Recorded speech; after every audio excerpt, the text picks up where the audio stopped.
Am I going to hear my own voice on the stream? Yep. I will, right? You probably can. We're already live now. So it's mute. Oh, really? Yeah, they can hear you. All right, well, hello everybody. How are you guys doing? Can you hear Philippe fine? That's actually a good sound test. So maybe we're... I mean, I think so. Hello, everyone. I hope they can hear you fine. I mean, there's still the Irish music. So. Yeah, I don't think they are hearing though, because... I mean, there is a delay on the stream. There we go. All right. That's a big delay. All right. Yeah, there is, because I wanted the live captions, because I know there will be other audience, so hopefully it works. I've never tried it. So there's probably a good 15-20 seconds delay on this. Okay, yeah. So, yeah, I mean, hello everybody. Welcome to the new Jungle Irish Pub studio. Spare no expense. And I'm joined here with Felipe, who's the lead programmer on the Isle. I think it's been a few years since you've been live talking in English, isn't it? Or something like that. So probably a lot of people don't know you. Maybe you want to present yourself. Yeah, I mean, I guess they know who I am already by this point. But okay. Yeah, I usually to do some streams on my Twitch channel like 2 years ago was, I think, the last one. But yeah, I mean, it takes time and effort to do this kind of stuff. So now I'm kind of leaving to you guys do this stuff, and I just sit down and talk. It's faster and easier for me, at least. Oh, they can't hear me. What? Oh, okay, it's fine. You lost your boost for some reason. There we go. No, it should be better when you're talking. I don't know why the audio boost I gave you earlier went off. It should be better for you guys now. All right, and I'll just present myself also. So I'm Poutine. I'm behind one of the more popular, bigger servers that there are on the community tab. So actually unofficial tab. And I've been, I mean, in real life, I'm a senior software engineer. I have nothing to do with gaming, and this server and software that I've been working on for a few years now, on and off, was a pet project that seriously got out of hand. And here we are now. So that's, yeah, I mean, so we're gonna try to talk a bit about the Isle, but try to cover some angles that usually are not too covered. So there will be some server-side stuff, Unreal Engine stuff, and a bit more technical, but also some game design discussions, balance, whatnots. I have a little list here of subject I thought could be interesting. More volume for Felipe. Can you do some tests again, Felipe? Turn up. We can't hear much. It should have been better. Hello everyone. From 1 to 10, please post the sound, my sound there, please. Let's see. Should be better now. All right. So I think it should be better. Yeah, I can't go higher on my end. No. I mean, I've been adding some boosts on my end, so it should be more or less all right. So I mean, we'll go like this. It's better. All right. So looks like 15 decibel extra was the magic number, but you will definitely invest in a better microphone. So yeah, maybe. So the first big I'm looking through my list here. So I have a couple of big englobing subjects with subpoints in them. So the first one will be like, I think we could go directly into server-side stuff and Unreal Engine stuff. Well, I think the Isle has got a lot of flags regarding performance. Client side, I'm not too sure exactly what has changed because I have a pretty beefy machine, so I never had too many issues. But I can say, at least from my perspective, in the last year, I definitely saw it. Like the server side performance has went up a big notch, especially in the last 6 months or something. Like if I will go back when I launched my server as an international, which because I had the server before that as a French speaking server, but if I go back before that, like when I relaunched, it was last year. It was like mid 2023.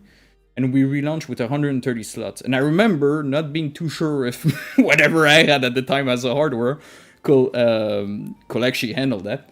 And I think we're like a little bit over a year later now, and we're running pretty fine at over 220 slots. The last patch was a little bit more better performance-wise, and we're at 240.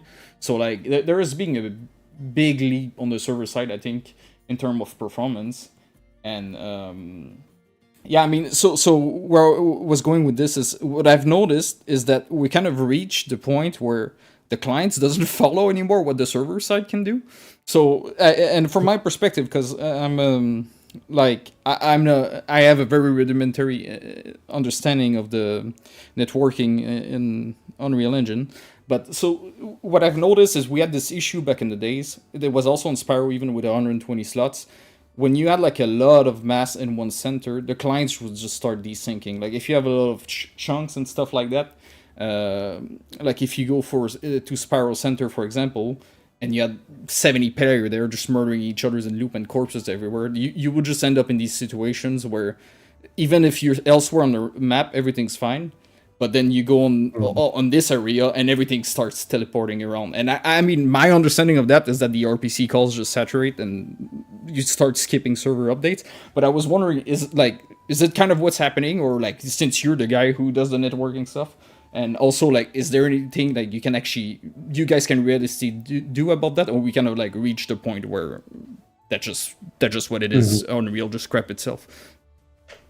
Okay, so for the examples that you gave, you always keep the same hardware, right?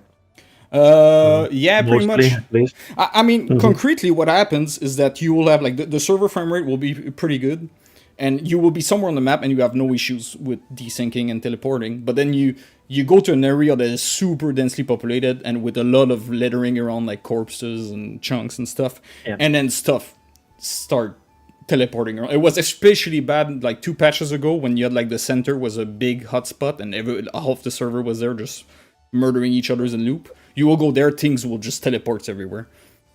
Pretty much. The way it works mostly and that's not just on the IO. That's pretty much how the engine handles this. Every dynamic actor replicated, they have a distance of replication. So if one actor is not close to the other, for example, you and me, for example, we are playing. If you're not close enough, or we are not inside that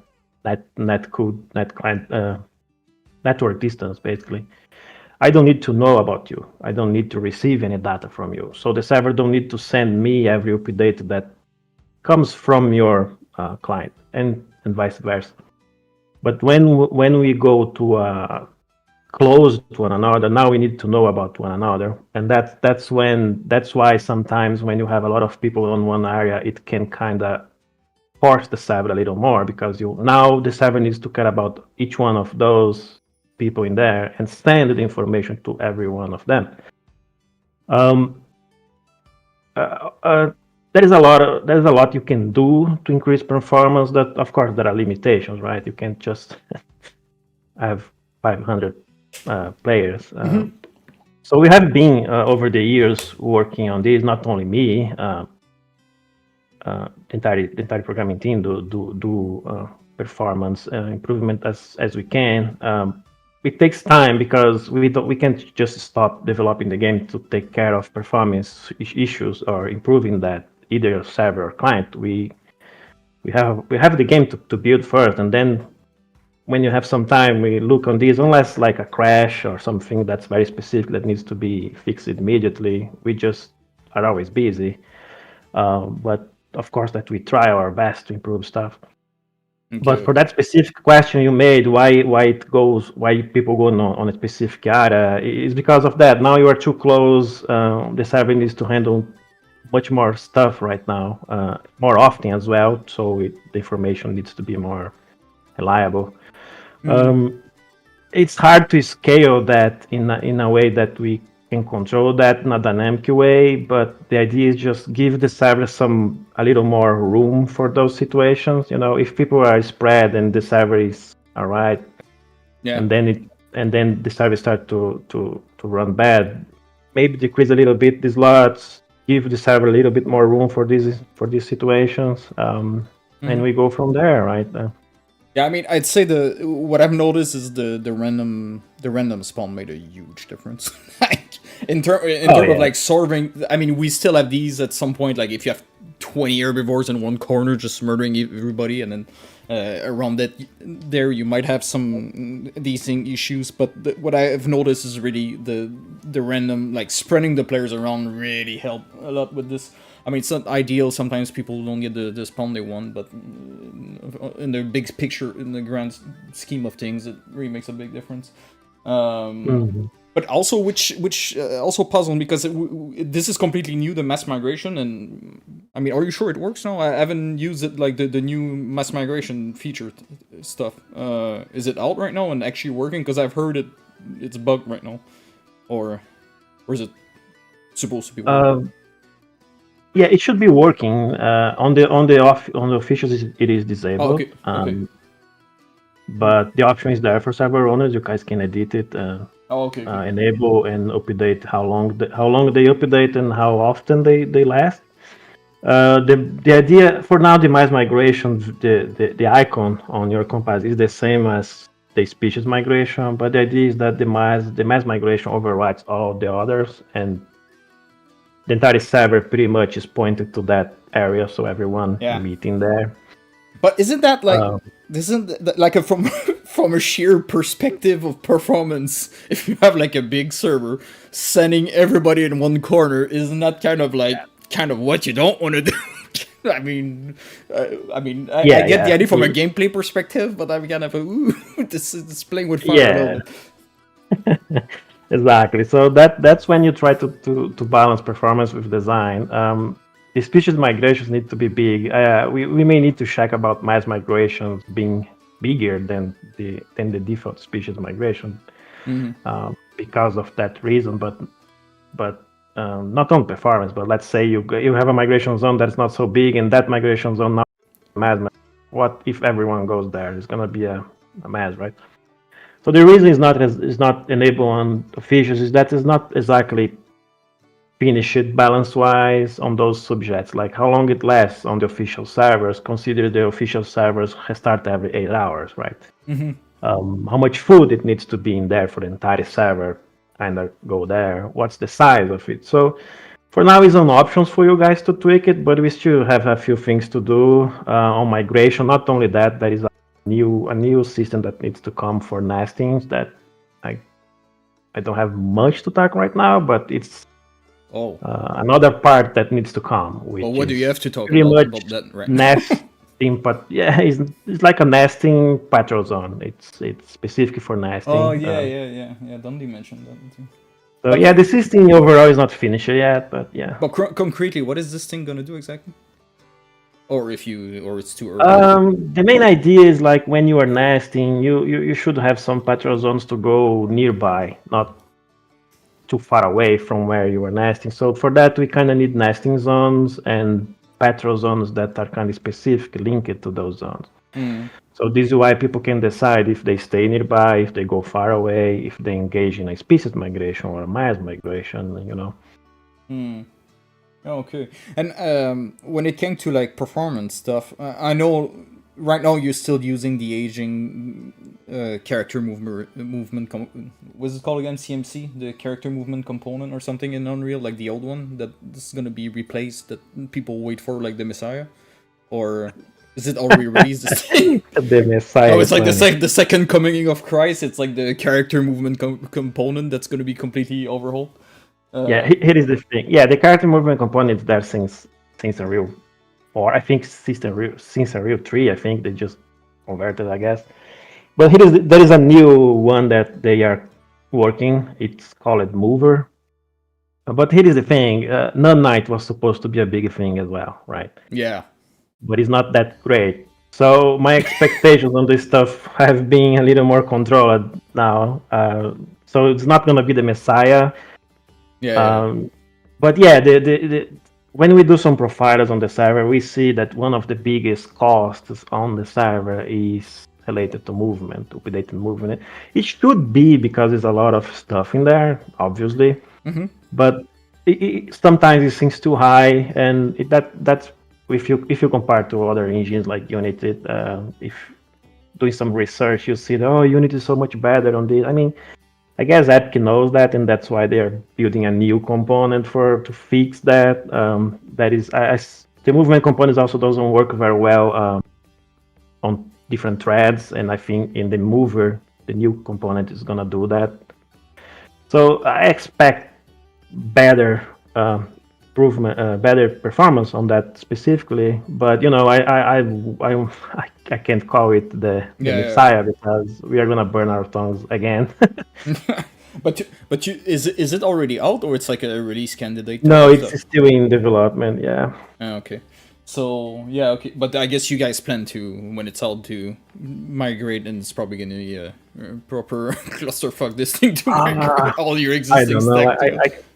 I can't promise. It really depends. If it is stable, if it's easy to convert, it's not gonna break anything. If we don't have to rework the entire system for movement, you know. Yeah.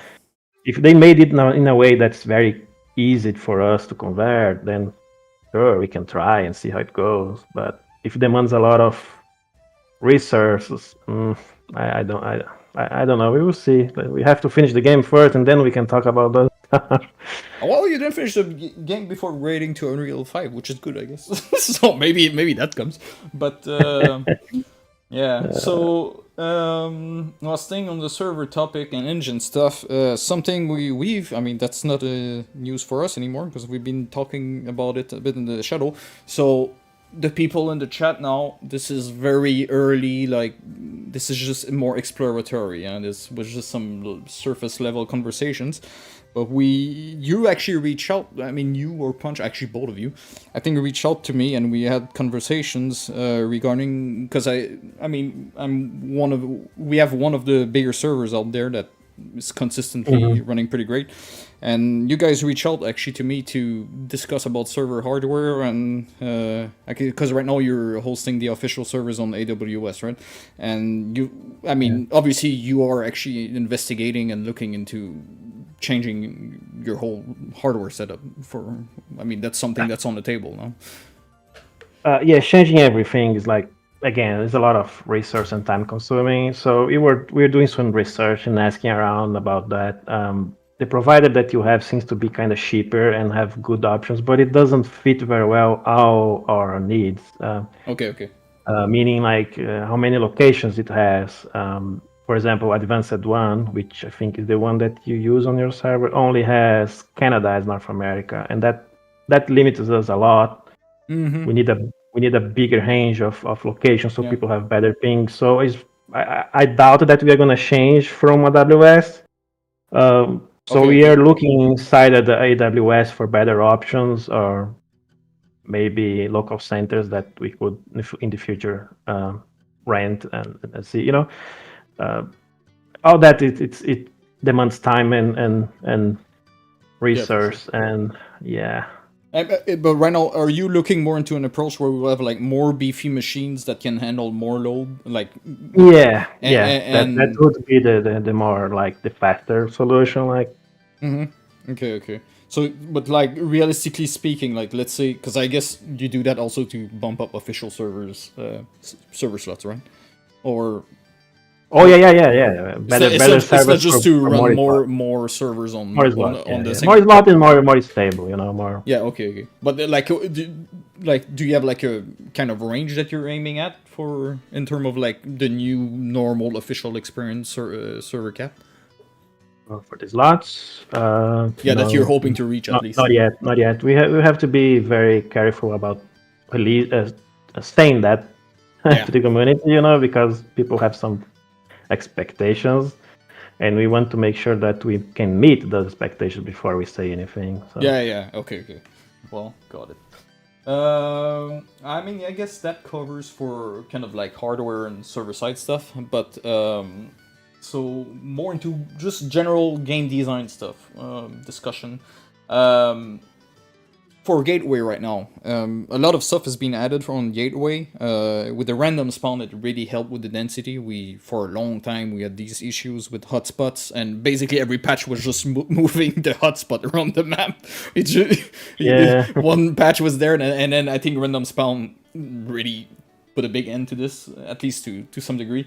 But when I notice now, it's like, for example, the new port that was added. There's never anybody there. Like, realistically speaking, are you guys like planning something more concrete to really like give reason for players to visit these new areas? Or like the north part, I think, of the map is always deserted. For example, like I do the heat map stuff, and there was one patch there was a hotspot there, but since then nobody ever goes there. There's like these like corridors in the center that are really well circulated, but anything on the edge, like where the new port is, nobody goes there. That kind of stuff. So what's your plan to like encourage organic movements or things like that to explore the map? Map design is pretty much not my field. But what I know is that those areas are more human focused. So you guys don't go there because there's nothing to do there, right? It's just buildings and stuff. But humans are gonna have a lot of stuff to do there, and that's also gonna attract dinosaurs. So you guys are just having access to something that is not even there yet. You just have the locations, then all the mechanic designed to humans is still gonna come. So that's the reason. But reason you guys cannot. So these humans are really aimed at humans. Then they're not like Jurassic Park 3 type of stuff where Oviraptors have taken over. Like that's what you mean, kind of, or. Oh, what do you mean Jurassic Park? No, Like, I mean I thought about the basis, but I meant the but I meant like the way you say, like the human structures are mostly for human gameplay, then human gameplay yeah, related. it's not. Yeah, stuff that humans can do in those areas that animals Okay. can't, right? Doesn't mean that the animals can go there and invade the location and kind of dominate it. Yeah. Okay. I Okay. mean, you kind of can, right? But they don't really have mechanics for animals in there. Besides a few things and interactions, but those locations are mostly human gameplay. Okay. Okay. And I think it was mentioned that. I mean, I think I'm a very known guy who didn't like. I've been very vocal about this spiral, but I heard that Spiral's making a comeback or something. So, are we talking like like by name, or are we talking like trying to do something out of Spiral, or like is it like a smaller map that people can play, or is it like from scratch? I mean, or it's what's the deal with I Spiral? really I don't know really, to be Mhm. honest with you. Maybe Spire comes back, maybe not. I think I mean, Gateway is kind of big indeed, Mhm. but that could be solved if we could have more slots. But at the same time, it's always nice to have more map options. But if you really look at it, it could be very beneficial to everyone if maps could be just modded by the community itself. Because Ah. I mean, mod is not a new thing. We have been, but this is gonna be a thing on the eye, right? You could Mhm. mod the game. Modding things like dinosaurs, that's more complicated and Yeah. especially balance wise. But the map's something that the community can do very well, right? People out there have time and love doing this kind of stuff, so why not? So the problem is like we have one level design, right? Mhm. And making new maps with one guy, it takes a lot of time and effort, and it's kind of tough.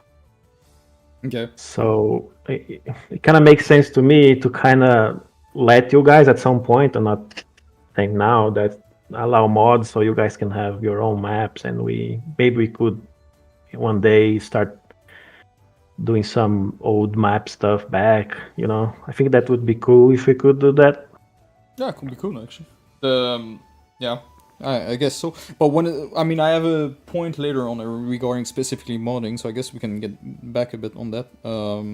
Okay, so Spyro is still a very vague topic, but like your level designer is Jason, I think. Like Oh, sorry, I lost. Sorry, I lost what I what did think. you say? Yeah. You said Spyro what? Yeah. So I meant, so obviously Spiral seems it's pretty vague and undefined. But so your level designer Jace, like, is he working full time still on Gateway, or is he? I mean, like, are you able to disclose that, or is it's just a general question, intriguing? Like, is he still like working a lot on Gateway, or is he on some other undisclosed project? Yeah, Gateway, as far as I know. Okay. Okay Yeah. then. And and when it comes to the random spawns, one of the main issue there, I know you guys have something planned a little bit for the random spawn to allow people to play with friends. How is that gonna work? Kind of. Oh, it's the friend invite code. So basically, when you spawn the game as a juvie, Mm-hmm. the game is gonna generate a code for you that should last for like 5 minutes, and you can share that code to your friends so they can spawn with the same species as you, kind of close to you. In a tree. Uh, No. yeah, it could be right. Kind And of. I hear that. Alright. Yeah, and then that code is gone, and you cannot do that Oh, anymore. okay, okay. And, Okay, and, that's cool. and also should have a limit amount of invite you can do, because we need to be careful that people don't abuse those kind of tools, right? Mm-hmm. Mm-hmm. But that's mainly the idea. Okay, sounds good. So, also T-Rex. I know people probably already asked a few times the date in the chat, which I'm sure you will never get disclosed. But when it comes, initially the last times I heard, I mean, initially when it came to T-Rex, it was only for unofficial servers. Then there was some talk that they might be coming to officials with some special mechanics that will be needed and stuff. Is there any kind of like more recent update status on that in terms of like what's the plan concretely with T-Rex? And I guess Strikes also probably. I mean, I think the subject is not only Rex. We have some apex creatures there that could be a problem-ish on the map, murdering everyone, right? Yeah. So we have an idea, a design idea about that. Now, if they are gonna be released fully on officials or not, that's a question for Dondi. Honestly, I believe so. Okay. But I also believe that we needed to have some kind of mechanic for packs so people don't just spawn it. Pretty much abuse it, you know. Yeah. But I don't think it's gonna be something very how can I say, like draconic, how I like to say. Nothing bad that I can't play. No, it's just a way to control a little bit. We are still thinking about that. So when you mean control, you mean in terms of sheer numbers of like how many can be on the map? Basically what I'm doing on my server, basically. Like you wanna X the amount out there, or yeah, kind of control a little bit the population so it doesn't become weird. Yeah, that was actually my next question regarding that, because I'm not a Legacy. For the record here, I've never once installed Legacy. I've never played it. I bought the game during COVID in 2021 and when Deinosuchus came out. So I don't know much about Legacy, but what I've heard is that basically, like, if there is clearly a much stronger broken option, why would you take anything else? So my gut feeling is that if you release it like this, without any control mechanics, everybody's gonna just spam these dinos out there. But I mean, that's just me. I don't know. But yeah. So you're looking into solutions for that. At least in the beginning, they thought that always happens. Right? When we released new dinosaur, those in the map for like 2 weeks at least. I know Rex is a different story. It's more beloved, like Trike as well. But that sounds difficult because how long that's gonna last? Is it gonna last? Do we have to worry that much about population control, or we just leave it? Let's see what happens. Because at the same time, now I'm gonna talk about my personal view. Hex needs a lot of food, and that alone also is going to control the population a bit, because if there is not enough food, they are gonna die. So it's not an easy thing to do, but we are gonna have hard testings during those release. We may do full release to test and see how it goes, you know. So I really don't have like a solution. Like we have to test, to be honest, and see how it goes. Are there any discussions in terms of like finding ways to reward playing like underdogs, kind of? Because I feel like, if you give like Dryon, for example, Burrowing, but does it really change? Like, I mean, I know you guys have the statistics, so I don't know what's realistically speaking like the average amount of Drio on an official server, but I cannot imagine it's that high. Like, for example, Drio can take Hipsy also.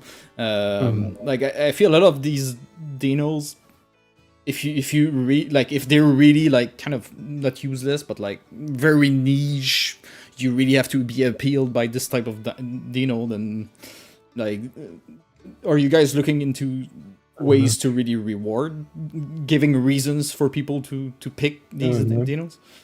Yeah, I see what you mean. Like the main design of the game is survival, right? Some animals are more survivalist by fighting, others by running. But so, for example, Hipsy should have a climb system. Dryo should have a burrow system, and we are looking into making the best burrow mechanic we can possibly make, balancing resources and time and such, and what is possible or not.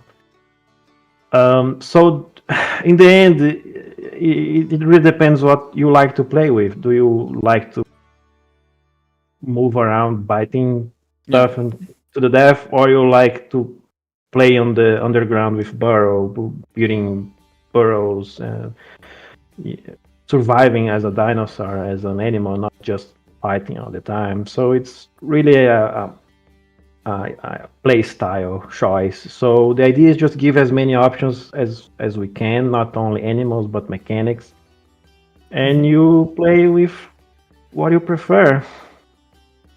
Okay.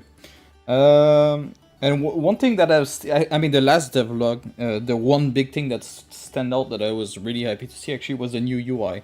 Is this something that like is really being like is just testing the water at this point, or is somebody really like going out of their way now to really bring like do a facelift on the whole UI thing? Yeah, all the way. All the design is all the UI is being redesigned, Okay. piece by piece, menus and in-game, etc. And at some point, we will have to get the entire programming thing and do that specifically. Okay, so there's almost no devs involved on this right now. It's more like just a proof of concept, like just for the Yeah, there is one dev specifically drawing those things, but there is no really implementing yet. We are just preparing everything, and when we are ready to implement, we boom. Okay, and is this like does that include also like tutorial stuff or? Yeah.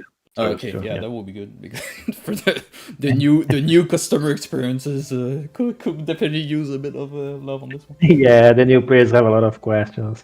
Yeah, which leads to my other question. It has been a long time since we heard that the legacy branch was gonna be replaced as the default branch, and also it has implications because I know actually quite a few players who they don't have the greatest PC, so they end up on GeForce Now. And in GeForce Now, you can only install the default branch. So so is the replacement for like making every like if I take for example my TikToks and stuff like that, like there's always people who discover the game and then they buy the game and then they end up on the wrong version and then they hey, what does it look like? Where's the crocodile not there type of. I mean it's been like that for a long time now. We get like I don't realistically know if people are actually buying the game at this point for legacy. Like it's a legit question, I guess.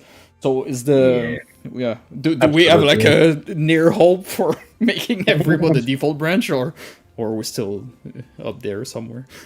Yeah, I agree. I think the entire team wants that to be replaced as soon as possible, especially Don. I think he can't wait for that to be replaced. And then Evrima is not Evrima anymore. It's just the IO. The IO is okay. Evrima, you know. So Evrima is no more. Evrima. So just the IO. That's it. Okay. Yeah, sorry, I confused myself a little bit. And Legacy may stay as a separated branch or not. That's a Don decision. So, but here's the thing. The UI and those little tutorials is mandatory. New players are gonna have a bad time. So once that is done, it's just about Dondi goes there and guys, we are ready and boom, you know. Right? So I don't have a date specifically, but I know the UI is.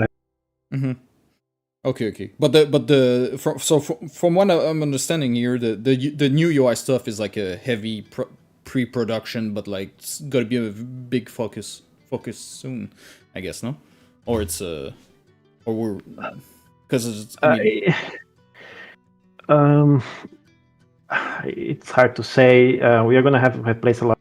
I mean, UI is pretty much icon, right? Images. But depending how you design it, you need to rework a few things on the UMG, place some stuff for it to work. So it's hard to say how long it's gonna take. I think that all the programmers have done stuff on different areas for the UI. So my idea would be take at some point that we can all the icons, everything is ready. We can just implement it.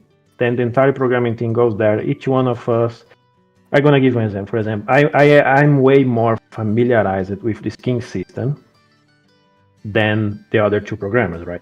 So it makes more sense for me to go there and update it, do it faster than the others program. It doesn't mean they can't. It's just faster for me because I did that and I remember Yeah, of course. everything. Yeah. And the same for them. So if all of us can focus on that, I believe we can do that really quickly. But it kind of demands that all three of us just do that. So we'll see. We will find the best moment to do that.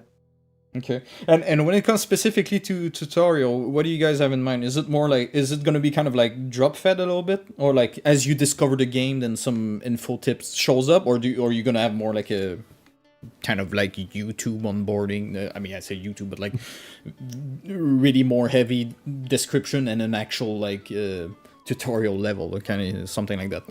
Do you already kind of plan for this stuff, or is it more like... Yeah, the UI is gonna continue to be very minimalist but more informative. But I think the idea is what I think everyone agrees that the way a legacy mini tutorials, kind of little videos, it is a good approach of it because it doesn't break the immersion completely and can give the hint that people needs on the top, right? But at the same time, we are tutorial tab the menu or something, and that tutorial tab could have a collection of videos where people go there, watch the video, and boom, oh, now I know how to do that. Okay. You know. Got it. So, I mean, one thing I saw also in the chat, that popping left and right. When it comes to humans, if we take a step back, I think the first time humans were actually teased, I mean, I saw it back then. I was there. It was at the Oasis on Sparrow. Some devs or admin will show up and play as humans. That was like 2021, so it's been a little while now. And then we had the first version, which is a glorified FPS camera essentially. But when it, like, not when, but realistically speaking, like in terms of like priority and stuff, where kind of are the humans at this point? Because I feel like most, except Elder System, maybe like humans should be like the next big step, other than UI and or maybe not. I don't know. Where are we at kind of in terms of, are we exiting the pre-production of humans soon, or? Yeah, humans are being worked on in the background. You guys don't see it because it's a lot of work in there. We have pretty much one guy focused on that. That actually is a Brazilian as well, but he's doing all the setup that's necessary previously for the animation, all the blends, all the setup that's required for not only looking good first person, but people looking at the human from outside see things looking good. So like you don't twist your arm. Your neck doesn't break visually, so all that visual quality that we want for the humans, all the guns that need animations and reload and all that stuff. So he's focused on doing that. Make sure the base is good. Once we have that, we start maybe even before. I mean, like what he's doing is not exactly programming, you know. So we can move forward on dinosaurs, we can move forward on humans, everything's working at the same time, everyone is busy and nothing is like delayed because of that. No. Okay. And but there's like no programming really that was started. Now you're like preparing the sets of animations and stuff like that. Kind of blueprint, you know, a little bit of programming here that change this or that, but our core code is very robust that allows to do customizations on the engine for animation. So it's a lot of tech work on the engine itself, you know, to make it so it doesn't require so much code. It's just go in the engine and figure out that thing, because the engine is very good but is also very big, so people may not understand that you can do everything on the engine, but when you want specific things, you have to dig on it till you find the solution, right? Yeah, okay. So, interesting. And when it comes to like, I guess there's a lot probably of pre-production that was done on humans already in terms of like what the gameplay loops are gonna look like and stuff like. Is there anything you can kind of reveal a bit on what's gonna be really the goal of the humans and their mechanic, at least for the first iterations? Kind of. We have a few documents and designs for the humans, but I don't think I'm allowed to talk about that yet.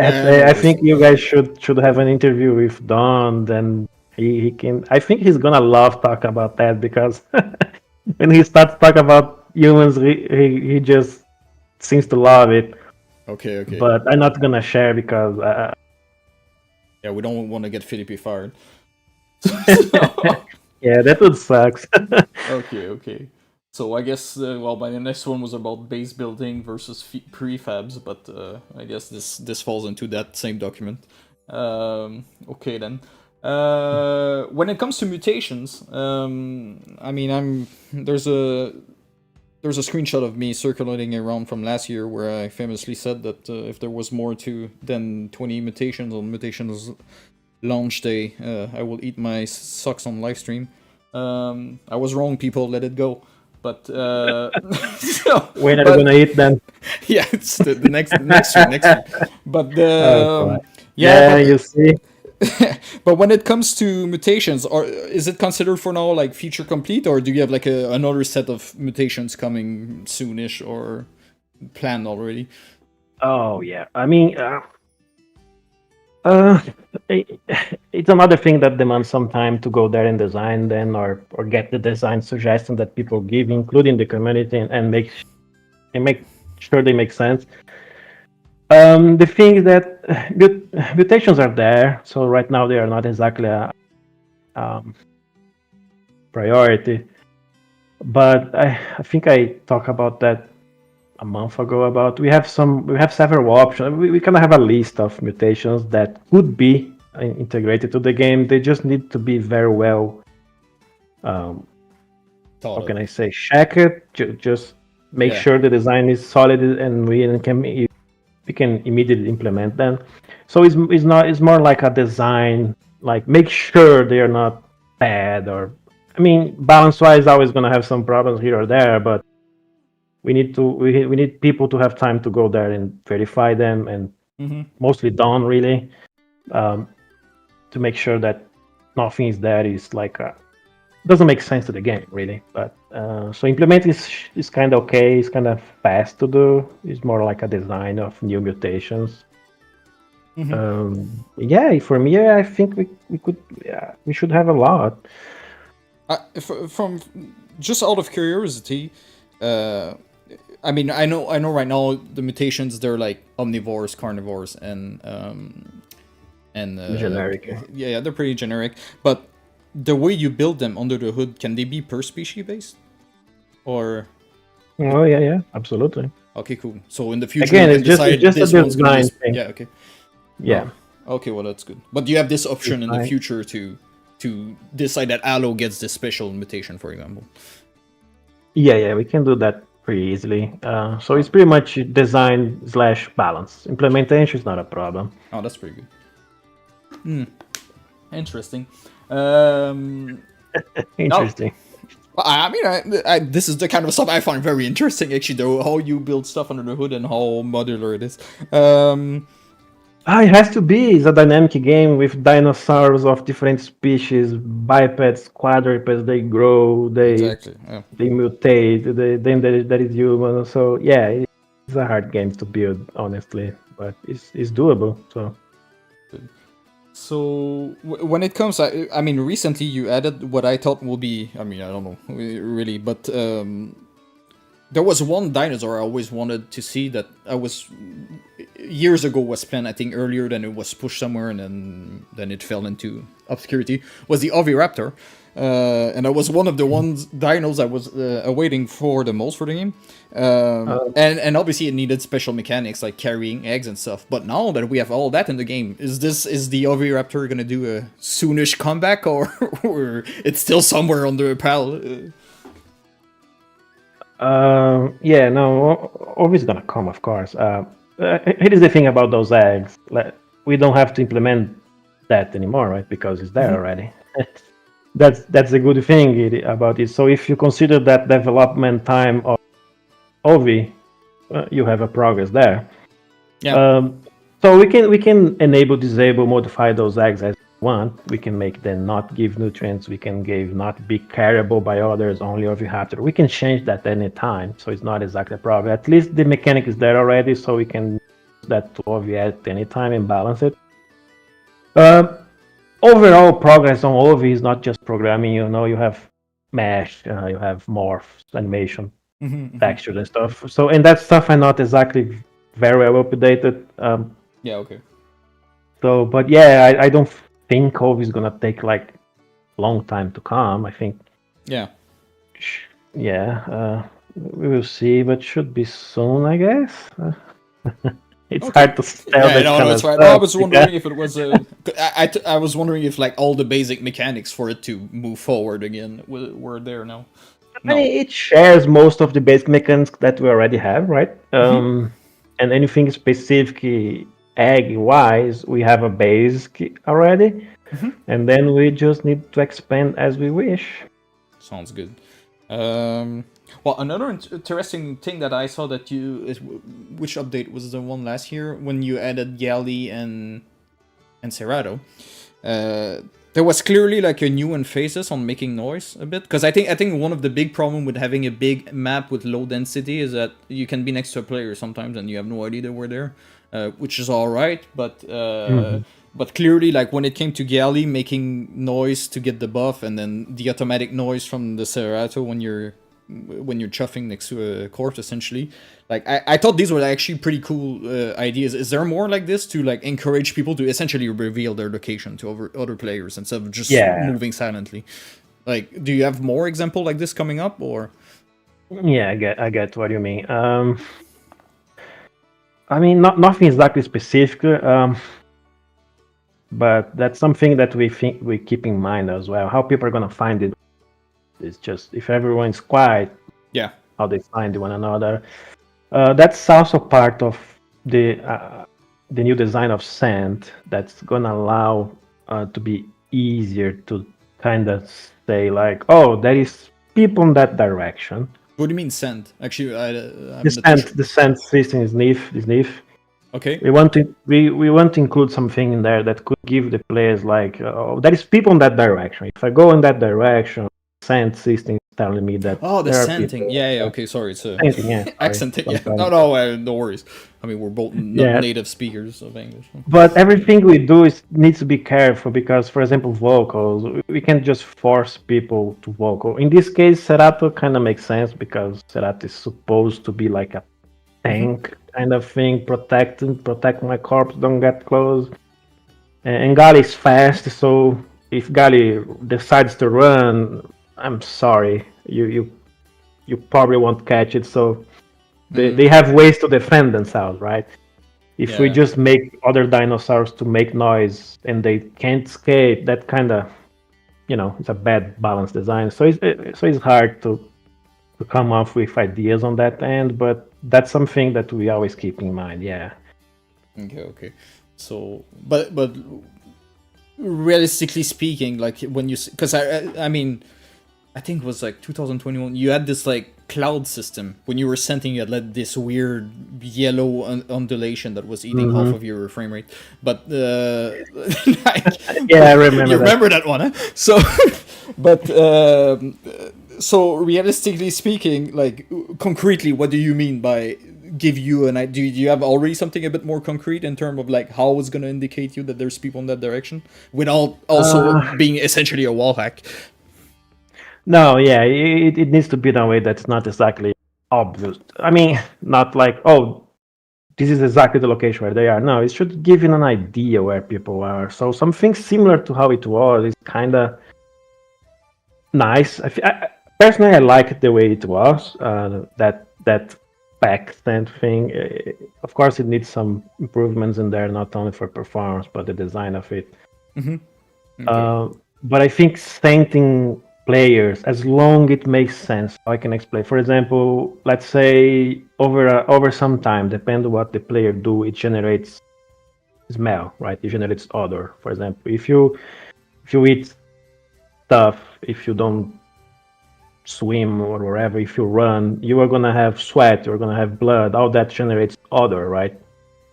You know what I mean? Yeah. So maybe we could use that to help others use sensing your presence somewhere or the direction of your presence. Okay. So kind of give you a way to track people and a way for you to avoid being tracked. So this way, it's player based, not like a stupid mechanic. If you get what I mean, you know. Okay. Very interesting. And while in the design, game design stuff and dinosaur and stuff, you famously said a few days ago, 2025 will be the best year for the Isle or something of the sort. You cannot be here without elaborating on that a little bit. Like, if you can give us something a bit more crunchy. Yeah, it's gonna be the best year for multiple reasons. I think it's pretty obvious by this point that Rex and Trike is gonna be on the IO next year. Rex and Trike. When exactly, I can't say because that would be giving people the data they want. Yeah. So combining hopefully the UI overhaul. Okay. I think this next year is gonna be amazing. The IO as a whole. But if you didn't say 2025 Allo, what does that mean? Does that mean 2026 or does that mean 2024? Sorry, what? You didn't mention the Allo. You said Trikes and Rex. Oh no, you yeah, because people have asked me about it. The only thing I can be confirming is that next year I can. All right. I was gonna be there next year as well. Okay. You know what I mean. I just gonna be there for sure next year. Like when exactly it's gonna be released? Is it still this year? If it's in the beginning of the next year, that's I can't specify. Okay. But that's why I said, yeah, next year is gonna be the best one because all those dinosaurs are gonna be there. Some other things that we want to be there. Yeah. Okay. Got it. Oh. Interesting, but in terms of sheer, just to get a, because I mean this year in terms of dinos was not too great, but the last year was pretty good actually. When there was how many there was Trudon, Yelly, Sarah. I mean that patch that had like 4 of them.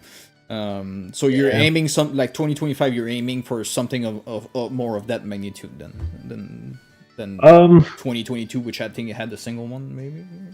Not even sure. But I think the best is release like small patches. That's something that we have been focusing. So the idea is like 1 or 2 maximum. The only thing that I could say, like for example, Hex and Trike, they kind of need to be released together because they kind of balance one another, right? In a way.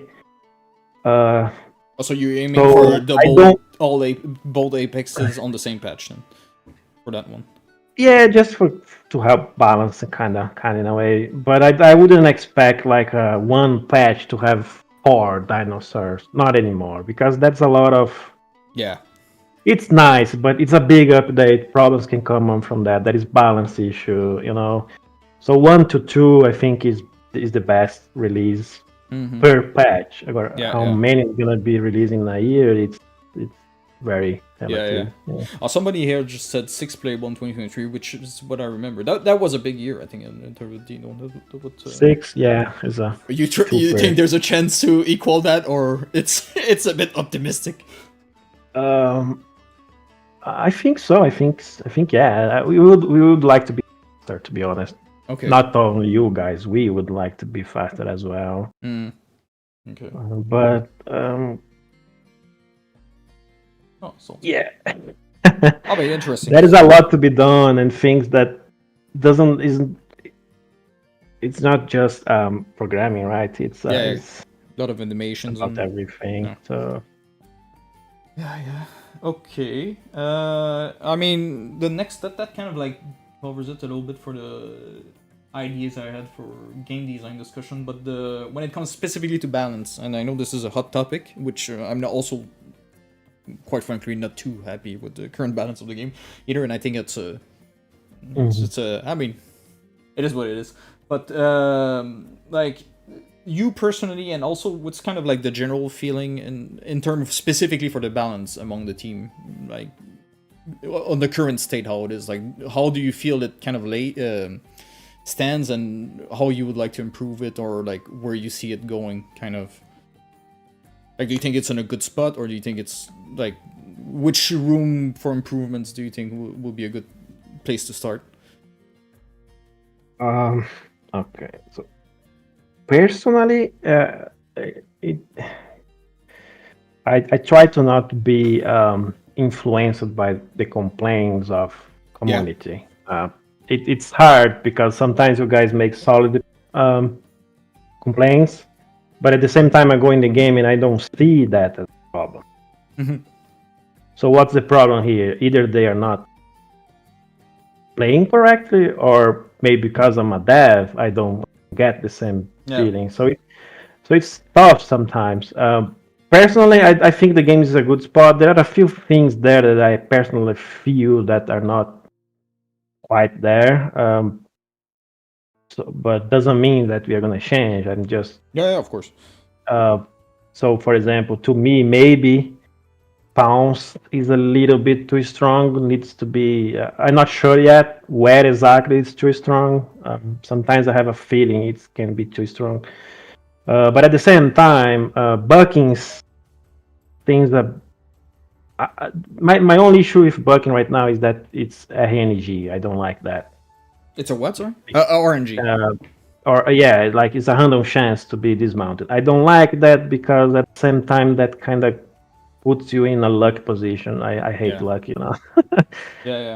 But those are small things that we can talk and see how we improve. It's not like something game breaking to me. The game have nothing game breaking. Just sometimes you are unlucky, sometimes you are lucky.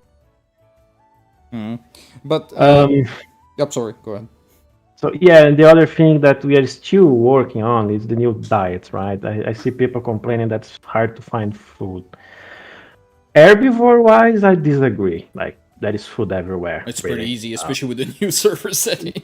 Yeah, I don't understand. But I see people complaining about carnivores, and that's still not clear to me because sometimes I can find AI and people. I have to play more, but and sometimes I don't find. But that's a survival game. Sometimes you get to live, and sometimes you don't. If we give too much food, it becomes too easy. So it's hard. Too many personal opinions out there, and it doesn't really help us. You know, it's just noise, kind of. So it's I mean, yes, we get a lot of incoming, also conflicting stuff sometimes. I mean, one I see when it comes specifically to hunting as a carnivore, the common one I see is that you start with kind of like a low hunger, and it decays quite fast, and there's kind of like a big luck involved in whether you, especially with random spawn, am I gonna bump into something or not? Otherwise, you spend 10-15 minutes starving to death and trying again. The stomach of the animal, which is hunger, pretty much, grows with as you grow. So the faster you grow, the faster you are gonna starve. So it's problematic there. But that's kind of a survival point of view. That's kind of realistic, right? And I saw so many people in the community asking for that feature specifically, and then at the same time people complain about it. So I think we can tweak a little bit some animals that the hunger decay too fast, and it's hard to grow because of that. But at the same time, we have still work to do AI-wise on their spawning and find. Because if you start fast, but you can find a rabbit, you can find things, you survive. So, you know, let's see when we are Yeah. closer to finish the AI spawning, how it feels, and then we can tweak. Oh, interesting actually, now that you bring up the AI spawning, because I've spent a lot of time tweaking on my own server, spending time in spec mode, looking at kind of like trying to reverse engineer a little bit how the spawner works. And I came up with a definitive, I have no idea what's going on with this thing, type of definitive answer. Good. I mean, Good, yeah, I don't but want you guys to mercy anyway.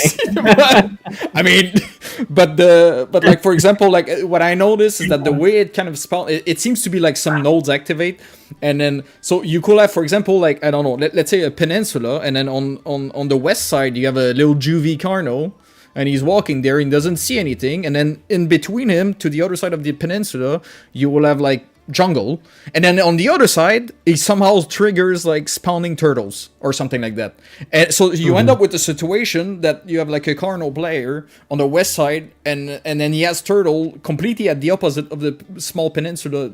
I mean, I make up this scenario, but it can be, and in between. So the only way realistically that he could really bump into these turtles is if he goes all around and then they're still there, or he goes completely through. But it's kind of like sometimes it does feel, I mean, it does look like there's a lot of luck. Did I run into the right direction, kind of? I mean, unless the turtles start screaming I'm here, but I'm not too sure immersion wise it's too good. I mean, that's my understanding of how the spawning logic works, but like I said, I couldn't find anything too concrete about that. I mean, it's a hybrid system. There are places where AI should be spawning, but also takes into account the players. So, for example, you cannot have a turtle spawning on the jungle. It should be spawning close to the ocean, because that makes sense, and they have their locations there. But at the same time, they need to take in the player's position, and they moving around. Yeah. And take in account performance on the server. So it's pretty much making sure that the numbers are set up properly, tweak it, balance it correctly, so they do what you want to do in the correct moment. No bugs, and that's it. So it's pretty much working, tweaking. It's not like a okay. Oh, that was my parenthesis on the AI stuff. But when it comes to balance, I mean, one concrete example for my perspective, my personal, for example, opinion. I know it's very subjective, but for example, if I take paky, I think paky is a good example of, like, if I take a step back, like 2 years, like patch 4.5, 5.0, this type of era, when nesting was new and things like that. If you look at like the mechanics of paky back then, like also the interaction it had with other dinos, you could stun lock people on place, and you could argue that it was too strong, despite there was like a diminishing return. I think you became immune to stun after a couple, but like if you take that for example, but just the way it kind of interacted. Let's say back then you had like, you felt it. Like if you want to charge somebody, you had the big pow, like that, boom, and then you had like this whole like weight to it. Also, if a Carno was charging straight at you, you both canceled each other's and you didn't take damage and things like that. So and it felt like pretty complete actually. And now I feel a lot. If I take paky for example, it's been like 1 year at least that it didn't change at all. They removed the stun and there's still the enemy like. It kind of feels like just a shadow of itself, and also kind of like just incomplete, because some stuff that made it unique and cool has been just stripped out, basically. So there's a little bit of that, in my opinion, when it comes to balancing. I mean, I know it's, at the end of the day, it's... Okay, so paky run specifically is way more than balancing. There are some technical issues behind it. Oh. The reason it was kind of working back then is that I kind of set up, in a way, something that you might know about, that's called lag compensation. What lag compensation is trying to make sure that despite the client being in the future visually, in relation to the server. If you don't know what I'm talking about, guys, Google it. Yeah, the videos up there. Yeah. What is lag exactly? What is network ping, and how the client could be in front of the server visually? Because if you understand, you understand. Yeah. So I know what you're talking about. Because the chat info. Yeah, the pack is very visual. You need the the hit needs to be visually kind of accurate when they hit the Mm-hmm. because we have different pings on different servers and people running the game with 50 ping, others with 200 ping. That's kind of almost impossible to make sure they connect correctly. So I set up something that's kind of a lag compensation back then. It had some two main problems. One, some visual stutterings that sometimes would happen. That's a minor issue, but it's still a minor issue. It's still an issue. And the other main issue is that we could not have on locational damage for that specific mechanic. Oh yeah. Okay. And that was when the problem started, because if you want local Local damage. local damage, the lag compensator doesn't work anymore with the current systems that we have. So it's kind of, we could go back on that system, but because it had some visual, few other things that I can't talk about, it's kind of frustrating to bring something back that kind of works, but at the same time is not 100%. But so Paky losing its stun and that kind of stuff was just because you stripped out some it's a technical. It's not a deliberate balance decision. It's a technical. It's a technical problem. Yeah. Ah. So we have been trying to find ways to make Paky Hum or similar things to work in a way that we can achieve the visual that we mechanic that without worrying about technical issues like the lag. Ping, right? Network lag. Okay. And you will find out that's pretty hard. Oh, okay, got it. So that's a decision to be made. Glad you talk about that because I kind of forget for a while. Paky. But I think because everybody just assumed that somehow it was taken out for balancing decision, which seemed to. I mean, I wouldn't get it. No, okay. It's deeper than that. But so you don't plan to revisit that anytime soon? This thing. So is there like what's the future holding for Paky? Because it's right now it feels like something that the main core thing was stripped out of it, basically. Mm-hmm. Yeah. What is holding it is a better design of that mechanic that would allow us to give what Paky desires without technical issues. If we can't find a solution for that, then we can try go back on how the old system was and try harder. Okay. Well, at least the Paky lovers out there will know that it wasn't deliberate. Yeah, for sure. Okay, and also, I mean, one thing that for sure started piling up, and obviously this is a complete, I mean, this can be argued in both direction, like the locking mechanics, canceling attacks, and that kind of stuff. This became like, I remember if we take a step back like 2 years or a year maybe, when Pounce was removed, when the Pounce recovery was removed, it was like what, a year and a half ago or something. There used to be like a 1.5 seconds or 2 seconds recovery, for example, on Pounce for Utah, and then became this circus where they just pounce and doesn't matter. But the argument back then, when it was removed, that I remember being tossed around, is that, well, losing control of your character is not fun, but which can be argued. But if you look at everything that was done afterward, not everything, but a lot of balanced decision that came in the following year and a half, it's been like you have now the Pounce to pin, you have the Sarah. I mean, we all remember the vomit luck when Sarah came out. Now it's been a bit changed, but or Pounce canceling, for example, tail slam from Tenno, which wasn't the case before. Like, so if you have like an ongoing animation about to hit and anything, even a true down pounces you, it cancels it, for example.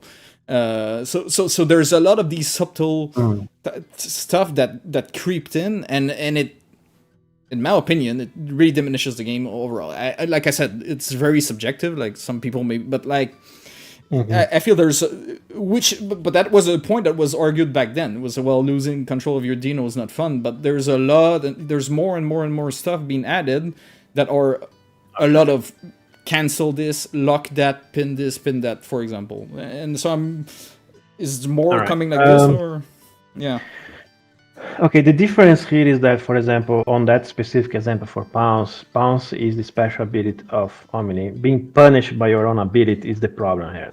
That's the problem of, oh, I'm being locked on. Yeah, it's not. It doesn't feel good when by your own ability. It's different than being hit by a tail. So there is a difference there. But for example, in this example that a tail is cancelled by a Pounce, I don't remember that being intended. Might be just a balance problem on the numbers there or a bug. Because depending the size, I think the tail slam should just knock you to the down, knock you down to the floor, regardless you are bouncing or not. In the case of Omni, for instance. Yeah. Well, the But way so yeah, so there is this little difference between what is your special ability and what others are doing to you. Okay. Yeah, I mean, but the way I remember, for example, if you take the tail slam, the way I mean, I played a lot of Tennos back then, but the way I remember it's like, let's say Trudon comes at you from two direction. If you start pouncing, even if one of them jumps on you, your animation still goes, and maybe you kill or hit the other one, for example.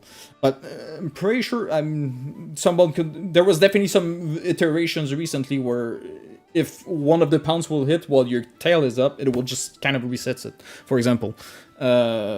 Which I don't know if it was intended, but that's how it felt. Resets the tenno, you mean? Yeah. Like let's say two Trodons come at you from both direction, tail goes up, 1 pound hits the sides, it kind of like cancels the attack. So that can So yeah, that sounds a bug to me. Yeah, I mean, it probably should be double checked. Maybe it was fixed. I don't know. That's one of them, for example. But also like the vomiting, which kind of cancels stuff. But I just feel there's, at least from my perspective, there's a lot of like these small addition, and when you bundle them up together, that's a lot of like animation cancels, movement locks, and that kind of stuff. Well, I'm not a big fan of the pounds to pin, but I mean that's clearly a game design direction. Not much to say about that, but yeah. So that's at least we know for the packy. And I'd like to point out that the Allosaurus, I think, pretty good gold standard in terms of fun, balanced dino that works. That is not too completely added in one package to the game. I think that's my new favorite when it comes to that. Yeah. So, and when it comes to, since we're talking about community balance, but also like to talk a little bit about community servers and settings and stuff like that. Are there any chances that we could see soon ways to override the built-in species? Because I think in some cases the groups are. I think you could really change the gameplay experience if you can. For example, say Diabloceratops is not 8 anymore, it's 4. I take a number right that just made up, but I think having the power to do that in the hands of servers will be like, personally, I think will be one of the biggest ways you can change the experience at what is probably not much of a huge development cost. It's probably just exposing a property somewhere, I guess. I don't know what you think about that. I'd be curious to hear about it. Okay, that's kind of gonna be needed for mods because you can't mod a dinosaur if you can tweak those values, right? But right now, for server owners, it's not something we have specific yet. I would have to go over that with Dondi to be specific on what we can allow you guys to change or not. Everything, nothing. I don't know. I don't have an answer because I don't have it yet.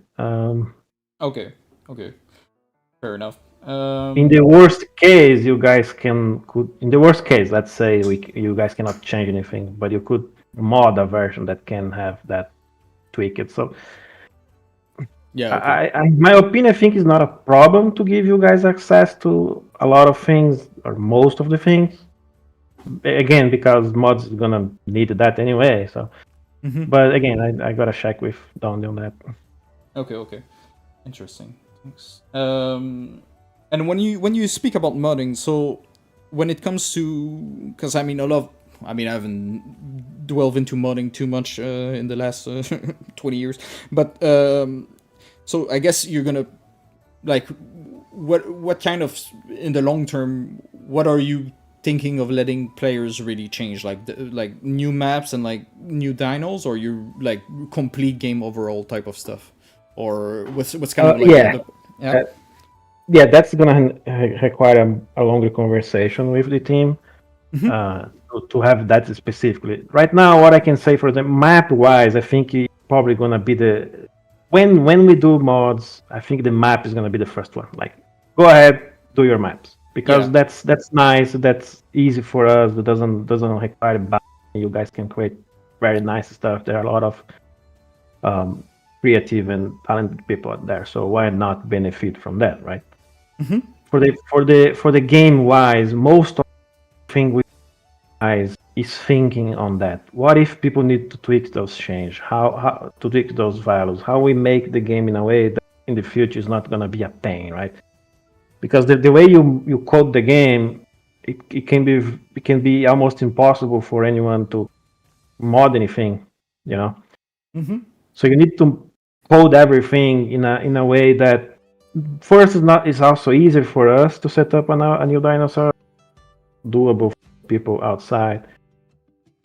So in my opinion, code-wise, we should be able to allow almost everything to be changed. Now, what is gonna be allowed to be changed, discussed yet. Okay. Interesting. That answer your question. Oh, kind of. Just yeah. So when it comes specifically to communities, I mean, yeah, community servers essentially, because I don't think what you guys will really do with that. Like the way we all rely right now is that you guys are pasting server events as text in a gigantic log files, and then we go in there and we have pages of horrible regex trying to make sense out of it. And what's more common, I'd say, out there usually is that the server has like some sort of webhooks that you can tap into with your third-party software, and then you get, for example, admin comments, and then you have like a webhooks for admin comments being sent out by the server, and, or kills or spawns and that kind of stuff. Is there any plan to add something a bit more robust to allow not for modding, but really like people making software with your IL servers using, for example, webhooks, more than just pasting text in a log file? Or not? I mean, just but what else you guys? I mean, I don't know really. No, okay. That was just an idea to be thrown out there. I mean, for you guys being able to change the config files, some balance and stuff, and have the Ericon tool to my understanding is quite enough. Yeah. Okay. So giving you guys more is, unless not a problem and it doesn't require us to work more, sure, but otherwise. Yeah. No. Okay. It's fine. It's just a question. No, I mean, I thought maybe the server can output events on webhooks. But one big issue that I noticed with community servers is the server discovery. Like if you look the way it's currently set up, like the like if you take like the new player experience, it's like I just bought the Isle, and because I saw a Dinosaurus video on TikTok, and then I installed the wrong branch, and then I don't understand why, and then I changed the branch. Then I end up, and all I see is official servers. It used to be both together with all the colors, and then at some point they were taking out, and now you only have officials. So, but the thing is, we see it as unofficial servers. Like a lot of people are not aware they even exist. So we get like, oh, I didn't know there was that. And I saw a video of you guys and I couldn't find a server type of stuff. Because they're just hidden in a list. I'll read the name, like unofficials, maybe community, but like what's kind of like the long-term plan of like how, like, especially that there's a new UI and stuff, like specifically to community servers, like to allow for more discovery, for helping smaller servers also getting off the ground and stuff like that. Is there any changes planned to that, or?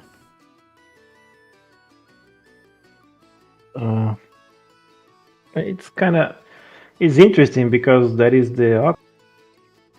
So maybe that's not obvious enough. There's a what, sorry? the filter for officials Yeah, and yeah. officials. Okay. I guess we can discuss that to be a better. Maybe we could have both in the same page, or I mean, that's just out of curiosity, because that's the thing we interesting. see often, that like a lot of people are not even aware that there's more than officials. So it's yeah. Yeah, it's kind of interesting because, my God, it's there. Yeah, but it's There's the option there. Just click and you'll see. But maybe we can think on something more. okay. I So mean, that's, yeah. well, at least. Okay. So I guess when we go through this, we could probably take 15 minutes. We went through this. Yeah, I mean, I guess we could go over community questions, since we still have some time, and I'm sure a lot were asked. I didn't pay attention at all to the chat, but normally Yeah, there's a lot my there. mods should have filtered some of the best, and we have a lot of them there. Okay. Oh, that's actually an interesting question. So, how do you guys pick which playable is gonna enter development next, typically, in your pipeline? Mostly whatever we have already, whatever is more complete, basically. The thing, maybe you guys think that the way we work on one by one, which is not. If that's what you think, you are wrong. We don't work one by one. We work on several at the same time on different departments. So, for example, while one dinosaur is being modified, its mesh, a completely other dinosaur may be having elder morphs being worked on, or maybe animations, or maybe texture, or maybe programming. So that allows the different departments to different animals at the same time without interrupting. So basically, when we decide something is ready, is going to be released, is pretty much when it's ready. The entire cycle is complete. So, for example, if we say, oh, dinosaur A comes first, then dinosaur B. But then, because we are working on multiple dinosaurs, say dinosaur C got done first. Why You mean not in terms release of it? rigging and animation and stuff, right? Everything, rigging, animation, mesh, texture, programming. Let's say the A and B were supposed to be released first because that's. I mean, we believe they are going to be done first, but then C came up faster. Why not release C? You know, you guys sometimes go say, "Oh, why you release the dinosaur C and wasted time on that dinosaur? The dinosaur E was planned because that's not one by one. We are working on multiple dinosaurs at some time, and some at the same time, and sometimes we get one finished earlier for whatever reason. Multiple reasons could have. And okay, send it. Why keep it? You know. And that is, for example, a few dinosaurs that because of request, okay, people love. Okay, let's see if we can get it faster. You know. Yeah. But usually that's the rule. Is it ready? It's more complete. It's finished. Boom, send. Of course, that if for example, if you have a list of several that needs a new completely new mesh, right? You have like say 5 that new. Which one is chosen? We usually take the more popular or the one environment that we have right now. Okay. And like, so basically, let's say like you have a dino that has like all its rigging is done, texture, animation, sound design is in the work, let's say, and then you start programming on that, or you already start kind of. So at which point do the like special mechanics and stuff come into play? Like, is it really like near the end, or you already need to plan it to have special animations for that? I guess no, or is it? Usually the design is already done is already ready for us. The mechanic and some animations usually come together because sometimes we are coding the mechanic of it, and there are some there is an idea, a visual idea on how the mechanics, and because programming changed, technique needs, or simply because the way we are doing it needs some tweaks on the animation. So, so basically, it is the mechanics pretty much the last stage, with the animations related to it. Okay. That needs to be tweaked, and then it goes to balance key against and. Okay. Modern Marrow asks, would the dev consider a level editor allowing server owners and admins to add object to existing maps without needing mods? Interesting. Sorry, can you repeat? Yeah, somebody asked, will the devs even consider a level editor allowing server owners and admins to add objects to existing maps without needing mods? Or isn't that just the Unreal Engine? Yeah, I don't know. No, I'm not a game developer. I don't think you can do that now without mod. Oh, okay. Well, that was a... Yeah. Well, somebody asked here, what's sorry, what was it? Samuel asks, for the whimsy, what is Felipe's favorite dinosaur even outside the roster? So that's some game-specific stuff, I guess. So. I mean, I always say is that I don't have a specific preferred dinosaur. I have several. Okay. But I like Trike, I like Brachy, but you know, Brachy's huge and weird. I don't know what's gonna happen there on the game, but yeah, I really don't have a favorite. They're so cool and different in their own ways. So yeah. Well, that was a pretty politician answer to that. No, I mean, what do you prefer? A cat, a rabbit, or a dog? I mean, yeah, exactly. Oh, nice. I don't care. They are not all nice. I love them. That's it. Critini, which I think is one of your mods, asks, are there any plans for a sandbox mode, either on official or unofficial? I mean, or unofficial servers. Sorry. Sandbox mode. Yeah, sure. We could do different type of game modes, and you guys choose the one that you want. You choose the map that you want, and you have your custom servers. It's just not a very big high priority right now. Okay. But yeah. We don't have actually. Well, that's already in the game. Well, I thought there would be more community questions selected in there. Guys, what are you doing in there? Thomas asks, what level of performance-wise and gameplay-wise are the devs trying to get the Evrima branch before they make it become the main default branch, which is kind of something we covered a bit earlier. Yeah, which you said, I think it's when the UI is essentially ready with tutorial, no? Or maybe it's... Yeah, at least, right? Okay, that sounds more like a specific performance-wise question. I don't think performance is gonna block us from releasing as the default branch.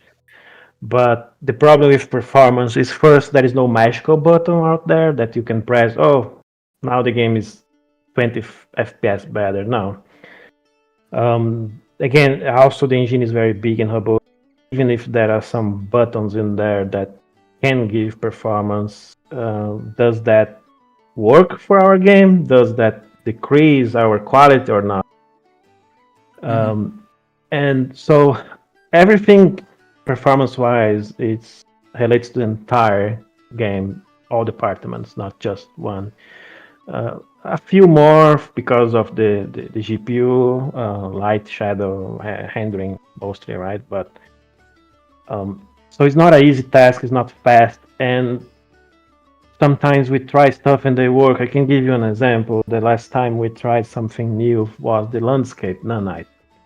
Oh, it should be better, it should help with farms. All right, let's see. And we enabled that on the landscape. What happened? First, very inconsistent. Sometimes the same person would log in on the game and the frames look at, okay, half an hour later, the same person, the same computer logs in and frames are half. Yeah. And what? Why?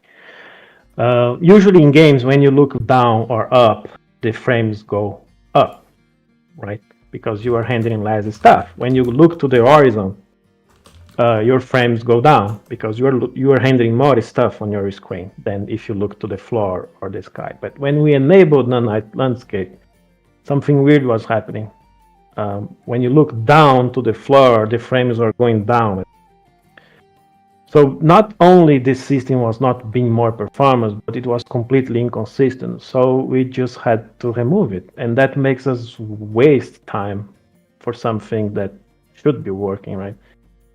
And then comes the question: is that something that we are set up in wrong, or is just because it's literally a button on the engine.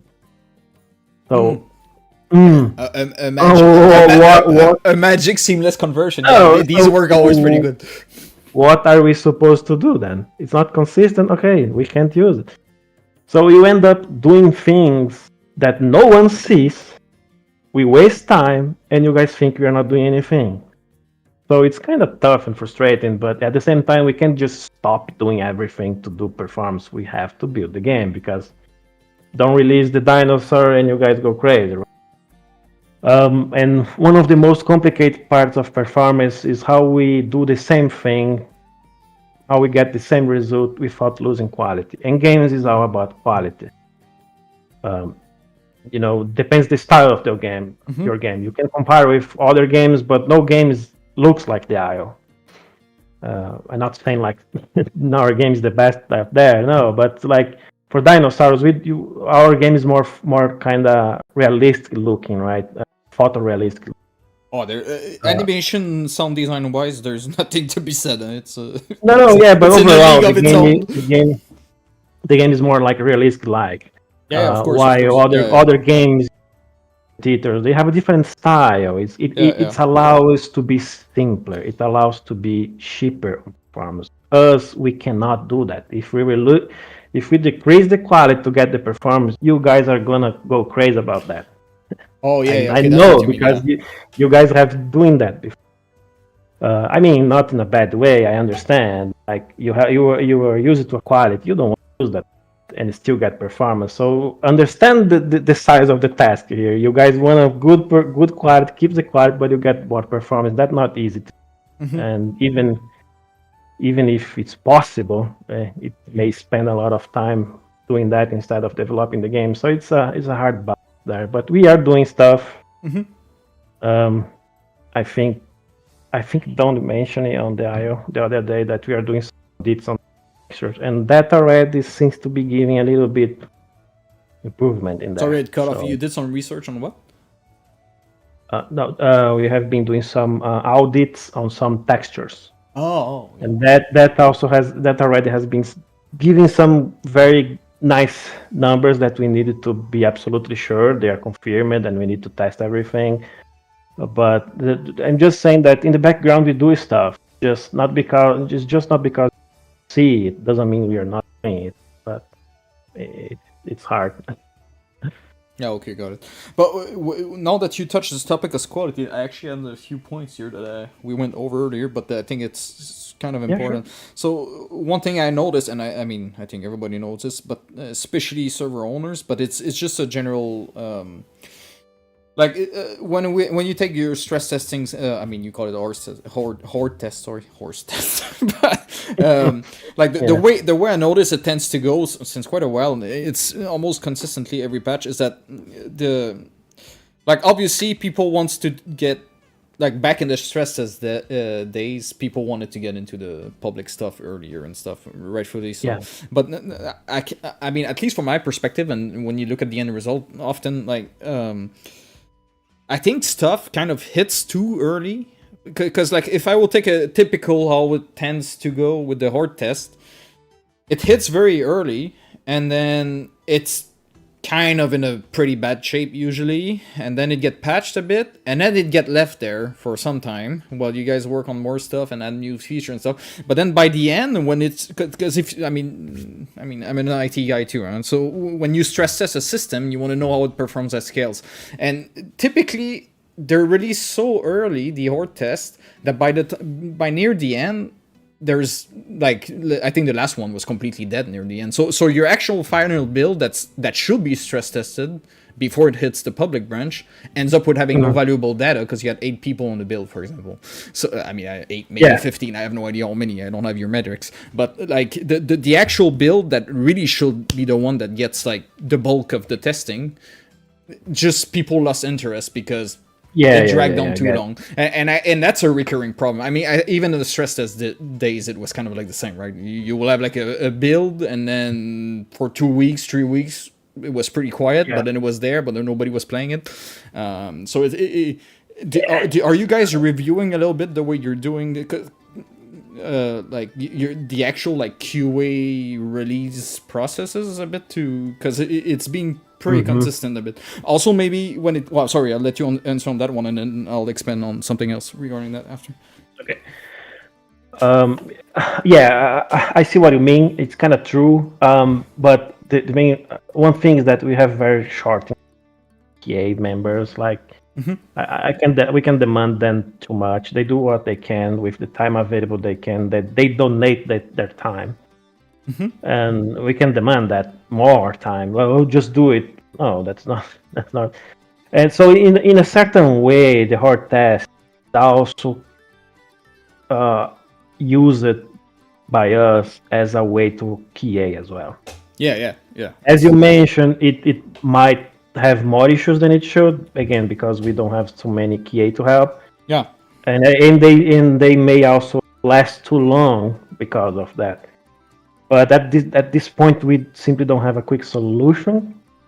But I can say that yes, we would like things to be more polished when it goes to hard test, and hard test be faster, like last for a week and that's it. Yeah, that would be more of a source. That's what we would like. But right now we have to dance the song that is playing, pretty much. If that term makes sense to you, you know. But this is something. Yeah, we have plans to improve. Working on improving, or it's more like it is what it is type of deal. Yeah, we went to speed up some stuff, streamline a little bit, have more QA members on it, so on. Okay. But the initial stress test idea that this is dead and buried for now, or it's like this the initial one you meet like having a private group that tests a bit more, and then it hits a public stress test with more people, that kind of stuff. Is this buried, or? I don't think it makes sense to do both, right? I mean, both ways. Yeah. I mean, public, so it's kind of I meant in a way to prevent really like throwing a build that is really not ready to the public on the hard test, kind of. Obviously, shit happens, but like you said, like you want a stress test to be very like narrow in time, so that people don't lose interest and then move back to the other branch and never come back, kind of. But it's tough. I mean, I don't know. We could discuss that internally and see if, like, after QA we could have a private stress test and then public stress test, as long as that doesn't delay stuff even more. Right? Yeah. It could be. And doesn't make like our work even more tough. But we could discuss and see if we can try something like that, and if that makes sense. Yeah. I don't promise anything. Yeah, of course. So, but also regarding that, in terms of like testing and processes, like one thing that has been consistently lacking, I think, is also when it comes to community servers. Like, I mean, it's pretty well known that 95% of them are on Windows, because mainly providers only offer Windows for the most part. Yeah. But and the Windows build have always been like somewhere the back of the mind of somebody, I guess.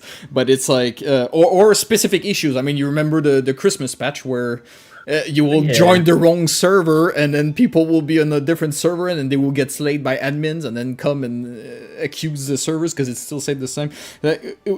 Would it be possible to include like spawning up an actual, like, not a community server, but an actual like fake community server within the like stress test period?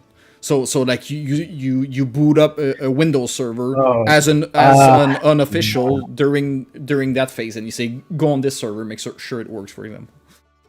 Yeah, no, I don't see that happening. When we do the stress test, Mhm. we need it to be 100% reliable on the data. Not saying that you guys are lying, but we can't use external source data to do our stuff. We need our data, and that's Oh period. no, I don't mean an actual community server on So the horde test. I mean you guys spawn a server in the horde test as a community server. You know what I mean? Like it's an official but listed. yeah, listed What? like that like Ah, an official server that is just listed and running on Windows as an unofficial. That's what I mean.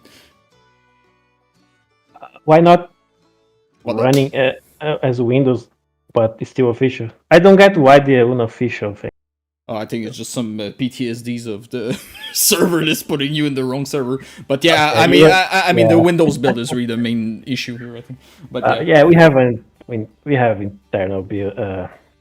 We have Windows server, but yeah, our officials are only Linux. That's true. Okay.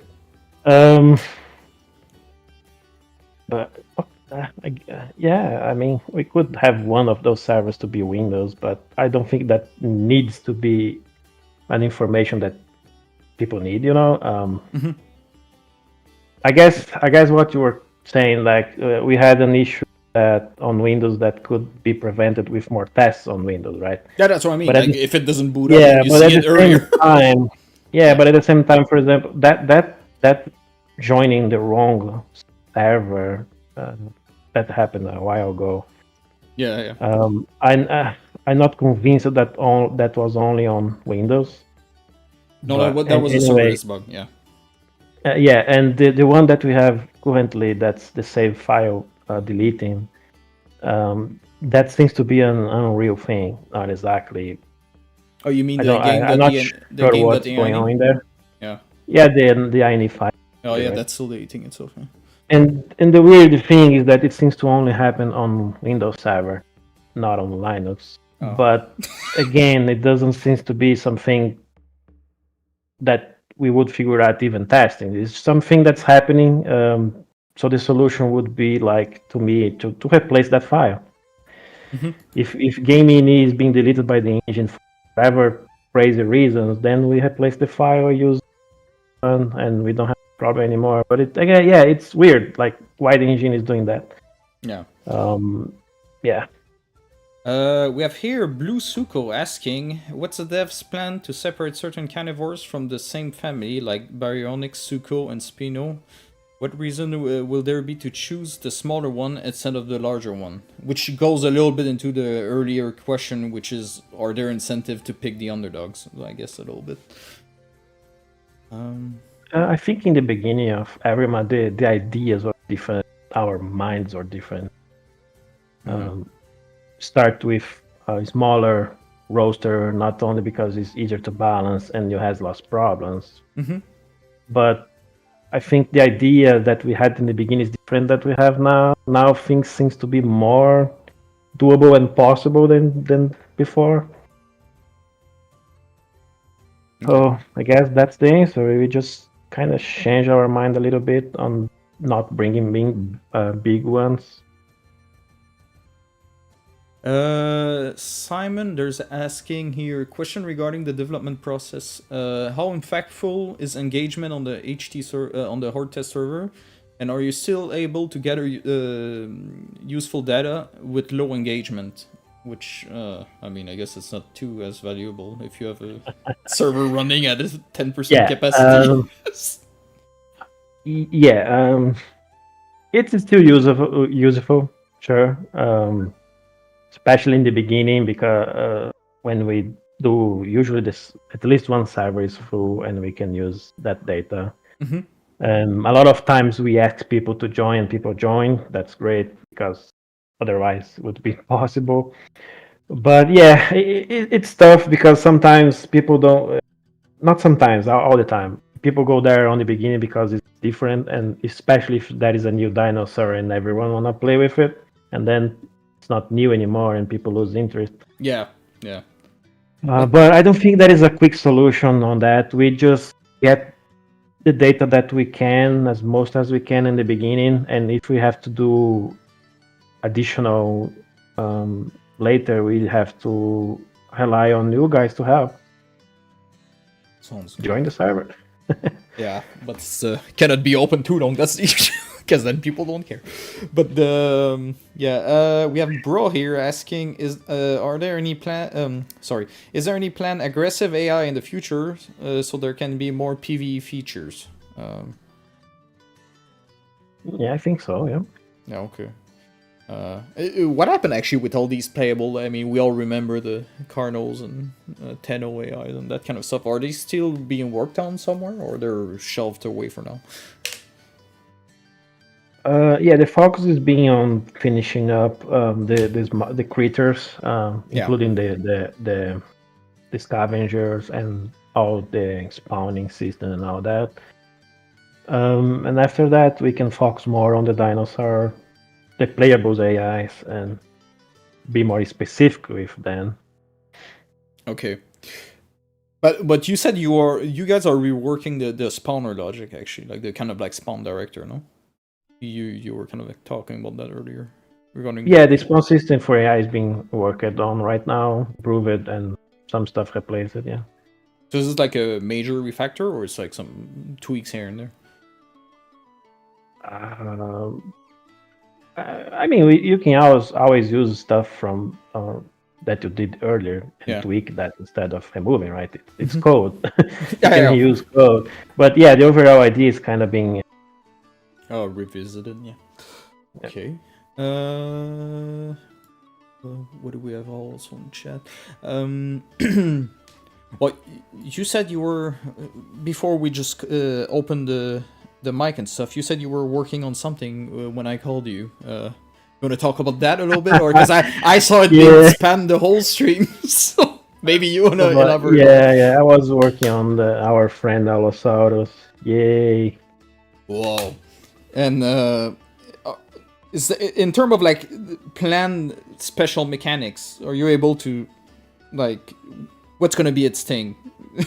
or you're able to discuss any of it? Yeah, kind of like ability-wise, what's the kind of like the general design idea for Allo? I think it's gonna be something, a mix of, well, you guys didn't see the crush very well yet, but let's put like a middle term between and crush. So it's kind of an ambush feature that can work for smaller animals in one way and bigger animals way, kind of, you know. So some sort of pin, or like not a pin, but more a mix of latching with hex crush is kind of a good example. Oh, okay. I don't know how much you guys have seen about crush on the strings and such. So you can kind of pin smaller animals and kind of latch on big ones, but it's more like push style of mechanics. Okay. By latch, it's some sort of pounce, essentially. Grapple. Yeah, okay. Grapple the target, yeah. Yeah, okay. Oh. Interesting. And that will work on like much bigger targets, or like kind of like bigger target, smaller target. Okay, it's gonna be kind of, that's kind of how we do on every. If you attack a small creature, it works one way. If you attack a big one, a little bit different. But the essential is kind of the same. But Allo is gonna be a big hunter. Big people hunter, big hunter of big people. Sorry. But is it planned that it can like catch I guess many things with Ultron, no? Or is it like speed wise, where does it kind of like falls into? Sorry, what do we mean? Speed speed. Is it like relatively like still pretty fast, or most stuff like? Most of the spray can outrun it. Oh well, I can't be that specific, but I think the one very good feature about Allo is that it's fast, right? Yeah. Okay. And I think that's gonna continue. All dinosaurs with their essence from Legacy, right? Okay. And just do better. Interesting. Well, there you got it, people. It's been worked on tonight. Okay. So let me go through. Maybe we have some other interesting questions, but I think let me check. Well, there was doing something. But let me change the card about that. We'll have some more variation. Yeah, Blue Suko asking, will there be any chance that carnivore diets will have more variation, like add Omni on Dilo diet instead of Stego, or that the diets can change over time when the dinosaur gets older? Yeah. Oh, that's an interesting idea. So the diet changes as you go, right? So, I mean, yeah, there is no reason for us code-wise blocking us to do such a thing. Again, it's more like a design balance thing. We could, in theory, do that. Like, for example, hacks when it's Shuvi, the diet has, let's say, just an example here, right? Like, let's say Omnis, but then when Rex is big, Omni is not on the list anymore, and maybe let's say Maya is on the list. Right? Yeah. We could totally do that. It's more like a thing, but it's a good idea actually.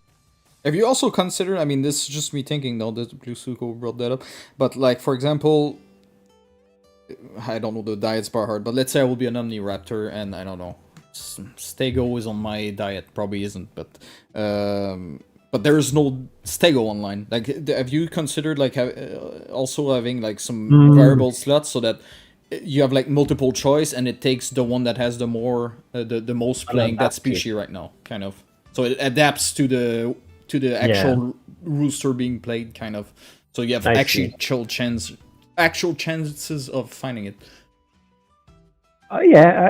That's a good idea as well. We could reserve one. There is no limit for how many diets you can have on a dinosaur, right? But let's say at least one of those on their list could change based on the population. That's kind of tough, but again, code-wise, there's no reason for be able to. It's just like, is that a good idea? Is that gonna cause issues? You know, but it's an interesting idea. Okay.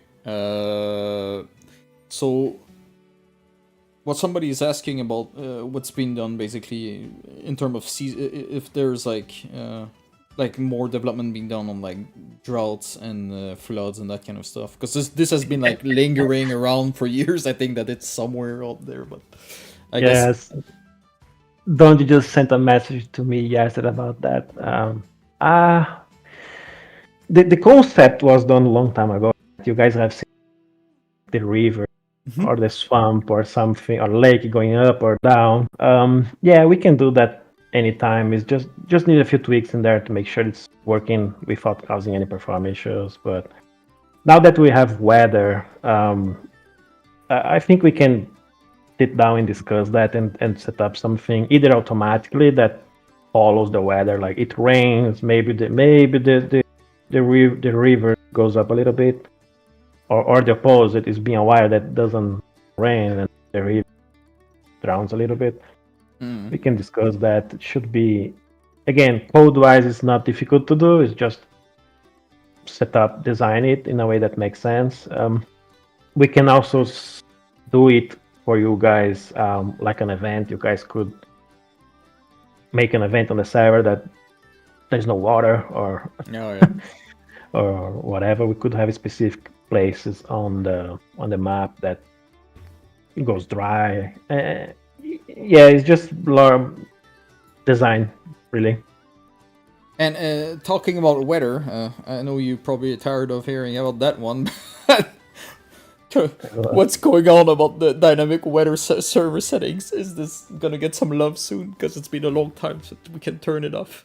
Now that we were talking about the weather, is there any chance this gets fixed soon? Because we cannot stop it right now. Okay, so the weather system is not it was not built by us, like internally. It's a plugin, right? Basically. I know which one. I saw it. I have my share of complaints about that plugin. Don't knows what I'm talking about. I hate this thing. I'm gonna kill it. Yeah. But at the same time, it's very useful and save us so much work and time. Mm-hmm. Um, so yeah, there are some limitations on it and bugs that came with it.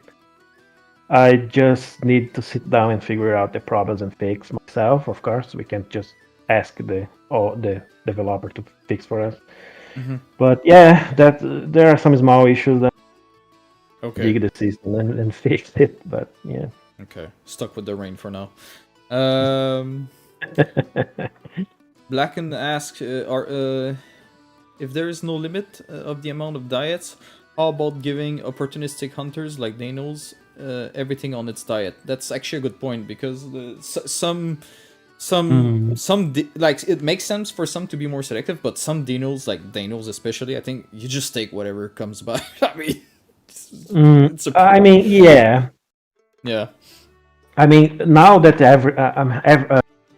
Evrima, why I say Evrima, Gateway is much different than Spiral. Mm-hmm. Now that could be a valid option, maybe, because playing with Dino, at least for me, it's like I feel kind of kind of lonely. Yeah.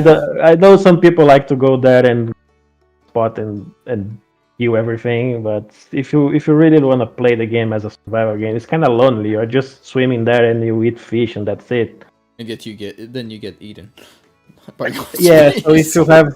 if you have everything on your diet, you can just benefit from it. But again, we don't want to destroy the balance doing big changes like that because if it Yeah. doesn't work, you guys are gonna, oh my god, why they did this? I mean, we want to try some stuff sometimes, and you guys complain anyway. But I don't know. It's an idea. We can talk about that and see. Okay, okay.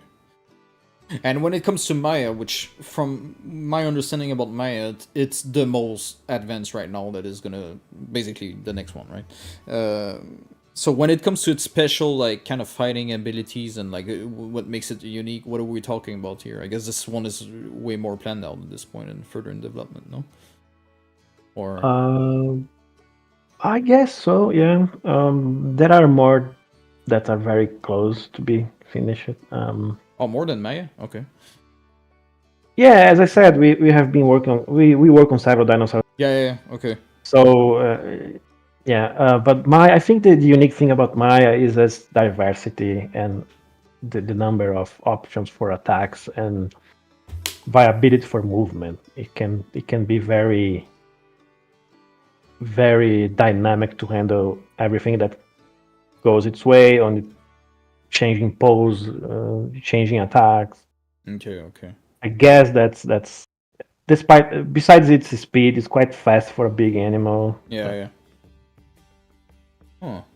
But specifically, like when you say like with special attack, what kind of stuff we talking about, kind of, or you're not able to No, disclose I think the special thing for it is its versatility. It can do several different types of attacks on different poses, biped or quadruped. It that? can Okay. you have a range of options to defend himself. I think that's the unique idea of it.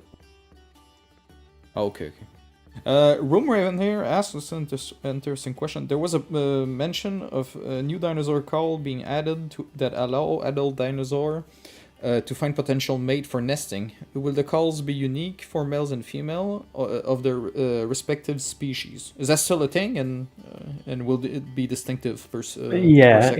it is an idea. Yeah, it's one of my tasks for later. Okay. It's the mate call, right? For now, the idea is to make the mate call to be heard from far away, like the same as the vocals that you guys have, like broadcast. You can hear from very far away, right? I'm not saying that the mating one's gonna be as far away, but you should be able to hear it so you can find a match. Now, about being a specific sound, I probably because that makes sense, but I would have to check about that. That would be good. Because if you cross off the map and then you find out it's another dude, it's not too good. But I guess. Yeah, But yeah. it's just a bigger range to hear it. Yeah. Yeah. Well, I guess. And I mean, I think that's one is from me, but I guess it's on the burning lips of everybody. We're early November right now. Are we expecting a Christmas patch, or is that too early still to unveil this kind of stuff, or it's Yeah. complete secret? I mean, we have been talking about Maya, so we want a patch till the end of the year. You heard it first, So people. that's being our focus right now, to get things done by Christmas and get you guys a nice update. And we are doing everything we can to achieve that. So And that's it. Like, fingers crossed. Let's work. Maya for Christmas. That sounds like a optimistic goal. Yeah. But it'll be great. It'll be cool. Yeah. Well, look forward to it. Interesting question. Do you guys often look at the suggestion channel in Discord for ideas to implement? I do. I go there sometimes. I read stuff, and yeah. sometimes I make notes. But yeah, I do.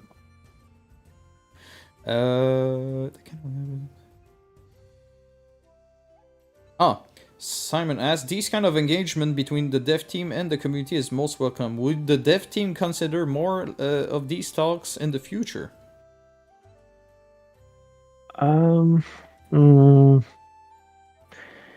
Yeah. Okay. So engaging with the community either by Discord or other social medias is very personal for each one. There are a lot of people on the team that you guys don't even know their names because they choose to not be seen. Mhm. They don't want public exposure.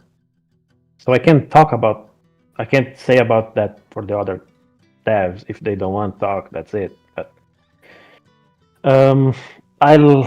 it's not like I love doing this, but I feel a need that I try to fill the gap. Like you guys, oh, we don't have a way to talk to the devs. First, that's not our main job, right? We are here to do the game, not talk to anyone. But again, I see a gap that we could do a little bit more. The only one that can do that really, or could do that, is Dondi, because he's already a public figure and he's the owner of the game. Mhm. The other is just by choice, so I can't promise anything. Yeah. Okay. Well. Question. I mean, it's been already 2 hours. I guess. Do you still want to take a few more community questions, or we shall wrap it up? No, it's fine. We can do a little bit more. more. All right. Well, what do you guys? Oh, well, Pete is in there. Pete, do you have a special? Defeat Pete is here. Do you have a special question? Or I'm looking at the chat right now. What kind of goes too fast for? There was talk 2 years ago for Tenno maybe getting some semi. Oh, that's actually, I remember that. There was a talk about 1 or 2 years ago about Tenno maybe getting some more semi-aquatic abilities. Is it still on board? No, I don't think so. No? I think that Tenonto is complete. That's it. Feature complete. Yeah. You heard it first. Okay, let's see another one. Actually, are there, other than Hipsy, I think, getting climbing, is that still a thing? I guess so, no?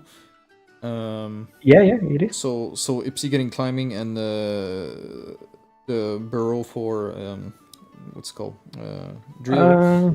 Are there like more like significant rework coming for some existing? I mean, I guess Paky if it gets some love a little bit. But other than that. Okay, so you mean specific for Hipsy and Dryer? No. I mean, other than these that we already know of, and Paky that had its core stuff removed due to technical reason. Like, are there other dinos in the existing roster that are gonna get some significant reworks? I mean, Burrow, I think is talking about Burrow specifically. I think that feature, if we manage to do what we would like to do, which not always is the same as what we can do, right? if it's possible to do what we want, then Burrow is gonna be a very big, popular, and amazing feature for the game, not only for Dryer, because that would be a more expandable Yeah. feature that could give to several. We could give to several dinosaurs on their different, unique forms. So, yeah, I think if we can do what we Burrow, it's gonna be just game changing in so many ways. Um, Besides that, we have some, for example, nest for hips. It was always intended to have a nesting on trees, right? Mm-hmm. More focused survival mechanics, such as some kind of temperature system related to actions in game and weather. Stuff like sickness, more insects that can give options for interactions. Some ideas we have discussed about other types of it's not a nest, it's not a burrow, but kind of forgot the name. I mean, when you have a place to hide and protect yourself, a shelter. Jesus, I forgot the name. Okay. Shelter idea is something that we have talked before that could be connected to the temperature system. What do you mean? I'm not too sure to follow on that one. What happens with these So shelter? let's say you are in the storm and you could create a temporary shelter to hide from the storm. Oh. Something that would be kind of similar to nesting, but specifically to protect you. But this is just an idea. The point is to have more options, more features related to survival, and also small creatures such as juveniles. Give juveniles more stuff to do, hunt bugs and stuff like that. Oh yeah. So there juvenile is a juvenile lot of gameplay as a whole has some more loops coming, or yeah, all that. It feels generic, but it applies to juvis as well. Yeah, we have several plans for new mechanics for the game itself that are over generic, like to everybody, that affects everybody. yeah. Okay. Okay, so you have okay, cool. Actually, Pete is an interesting one. Considering you already have the climbing mechanic with the Herrera, and you have the essentially flying, gliding with the Terra.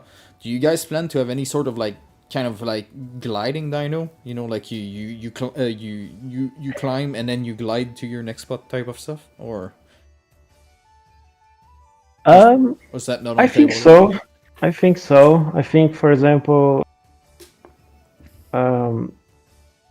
just an idea. Maybe Austro could have something like that because the way it looks, it's feathers, right? Oviraptor maybe could have something like that. Not like a gliding like Ptera, but something to help against fallings or use that to sneak on someone from behind. It's just an idea. I'm not saying that's but I think it's as an example. I think it would be nice for a dinosaur like that because it makes sense to it visually. What is the name of that little Sugar squirrel? glider. Sugar That is a glider. squirrel that does that, right? Yeah, It's gonna glide and yeah, it's a sugar glider. okay, yeah, that sounds nice to that animal. So we will see. Maybe we will try something like that. Yeah, I mean, it could be a fun one since you have the two core mechanics already. You just bundle it together. Yeah. I mean, some people have been bringing up anti-cheat, which I think is a pretty interesting topic. Because I mean, are you guys still like dead set on easy anti-cheat, or are you also open to looking around for other solutions? Because I mean, cheating is a thing, and it's always gonna be, but there are other competitors out there too. Epic's one. Yeah, there are. The thing is that isn't cheat is now from Epic and they bought it. So it's integrated on the EOS system. Yeah. It's easier. It's not. Well, maybe I'm gonna burn my tongue. Their documentation is awful, but it's in theory it's easier to set up and maintain. Either way, whatever system we use, they are never gonna be perfect. Yeah, of course. So, considering that isn't cheat, it should be one of the best, and it still have hackers. Yeah. What else we can do? It's kind of tough. Yeah. I mean, We have a lot of. Yep. Sorry. Go ahead. So we have a lot of stuff in game doing our own anti-cheat stuff in game doing stuff. But that's a constant battle. Whatever we do, external plugin system, or we do ourselves, are for sure fighting that. So. Well, you definitely did some anti-speed hacking stuff at some point, because I remember the galley was too fast and it will trigger it. So. Yeah. I mean, I think that speed hacking is pretty much gone right now. If not completely gone, it's like quite minor. They can't do it anymore. At least not as they could before. Yeah. I mean, it's a general. I mean, hacking. It's a cat and mouse thing. There will always be some on any system. Yep. I mean, that's interesting. In regard to Archon, do you have like some? Do you have new features being added to the Archon that on the table that you'd like to add, or the remote console? I mean, for people who don't know where that is, that's more for server only. I think so. I think we can add more stuff there. That is some, for example, being able to trigger mass migration, for example, or specific events, right? We could give not only in the panel, in the admin, to trigger a mass migration where you guys want, but we could also add that on the icon too. Yeah. So you don't need to restart the server, you just trigger the mass migration. We could do something. Weather should be working. I'm gonna check why it's not. Oh yeah, that would be actually great to be able to change the weather through Archon things, but yeah. Yeah, it should be working, but again, it's a external plugin system that doesn't work the same. Just going a bit through the questions, in case there's some interesting ones. I mean, there's a lot of. Do we have any more informations? Yeah, actually, interesting for Triceratops, we barely mentioned it, but you said you guys want to bundle it with T-Rex, right? So, specifically compared to like the other Ceratopian which we have now, which is Diablo, like what's gonna make it like its unique flavor for the Triceratops? Like, are you guys, are the special mechanics and stuff already like in production now, or it's still just concept ideas on the board? Okay, yeah. I mean, I don't have anything right now for Trike specifically. Okay. Nothing that's gonna be very different from. I think it's gonna be quite similar. Okay. But some time ago, if I'm not mistaken, we have discussed about having some sort of charge attack. Mm-hmm.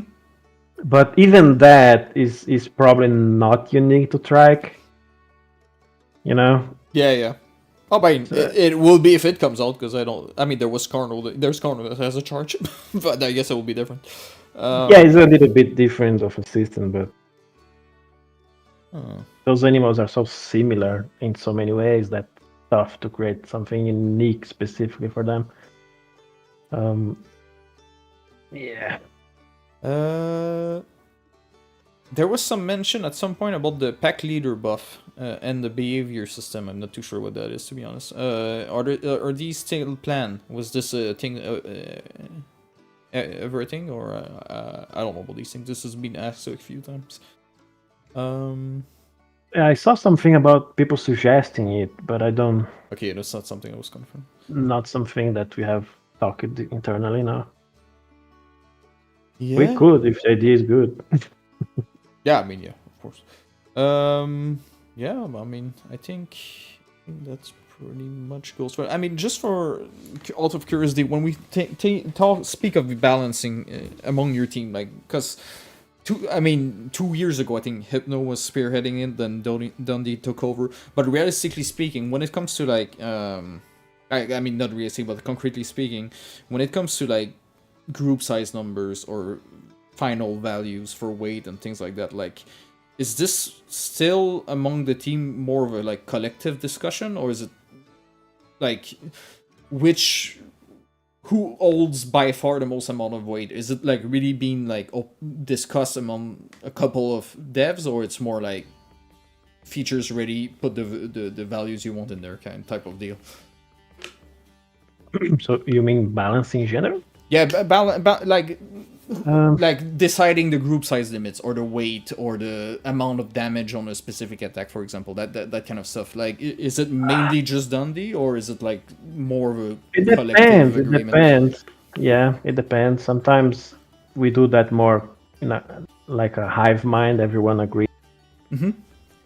Don't you have some specific idea about these and or that and want to try? I mean, of course, that everything related to the game. Dondi has the most weight on everything, obviously, because he's the owner and he's paying everybody. Yeah, it makes sense, right? Yeah, that's fine. That's true. If someone says that Dondi doesn't let us give to Jet, no, that's absurd. I know how annoying I am sometimes.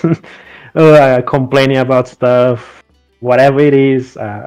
I'm very like, I can be annoying. Like, guys, we have to talk about this or that. So we do that all the time. It's just, again, balance is a very complicated subject because there's a lot of personal views between them that creates a lot of noise. Yeah. Just because you are making a lot of noise doesn't make you alright, guys. One example I can give: the entire community didn't want. We are talking about years ago. You guys didn't want growth, right? I don't know. Yeah, but I was the IO pretty much created the growth system. I know that's gonna work. That's not gonna work. Stupid. And now all games have. You mean the seamless growth stuff, right? The growth system. Yeah, I mean, nesting as well. Oh, nesting's not gonna work. Who cares about that? No one's gonna use now. Oh. Yeah, true. So sometimes you guys are wrong. Sometimes we are wrong. Yeah. I mean, fair enough. The chance for us to be wrong is smaller, to be honest, because we have internal information that we have. But yeah, it's sometimes it's also a try and see what happens. Sometimes we don't have the answer. Yeah. And then approach, and that's it. And actually, something true here that somebody just asked. Something also interests me. What happened to the Gore thing? Like, I remember there was blood at some point, and it had a lot of performance impact, and then it was taken out. Is this coming back ever, or what happened to the gory stuff, like the blood splatters and things like that? Okay, you mean just the blood stuff around? I mean, or yeah, marks on the. Yeah, there was like blood splatters at some point, and then I think it had performance impact, so it was taken out. That was for the Gore update, I think. Okay, yeah, we all agree that they need the game needs more blood. It's on the ongoing list of things.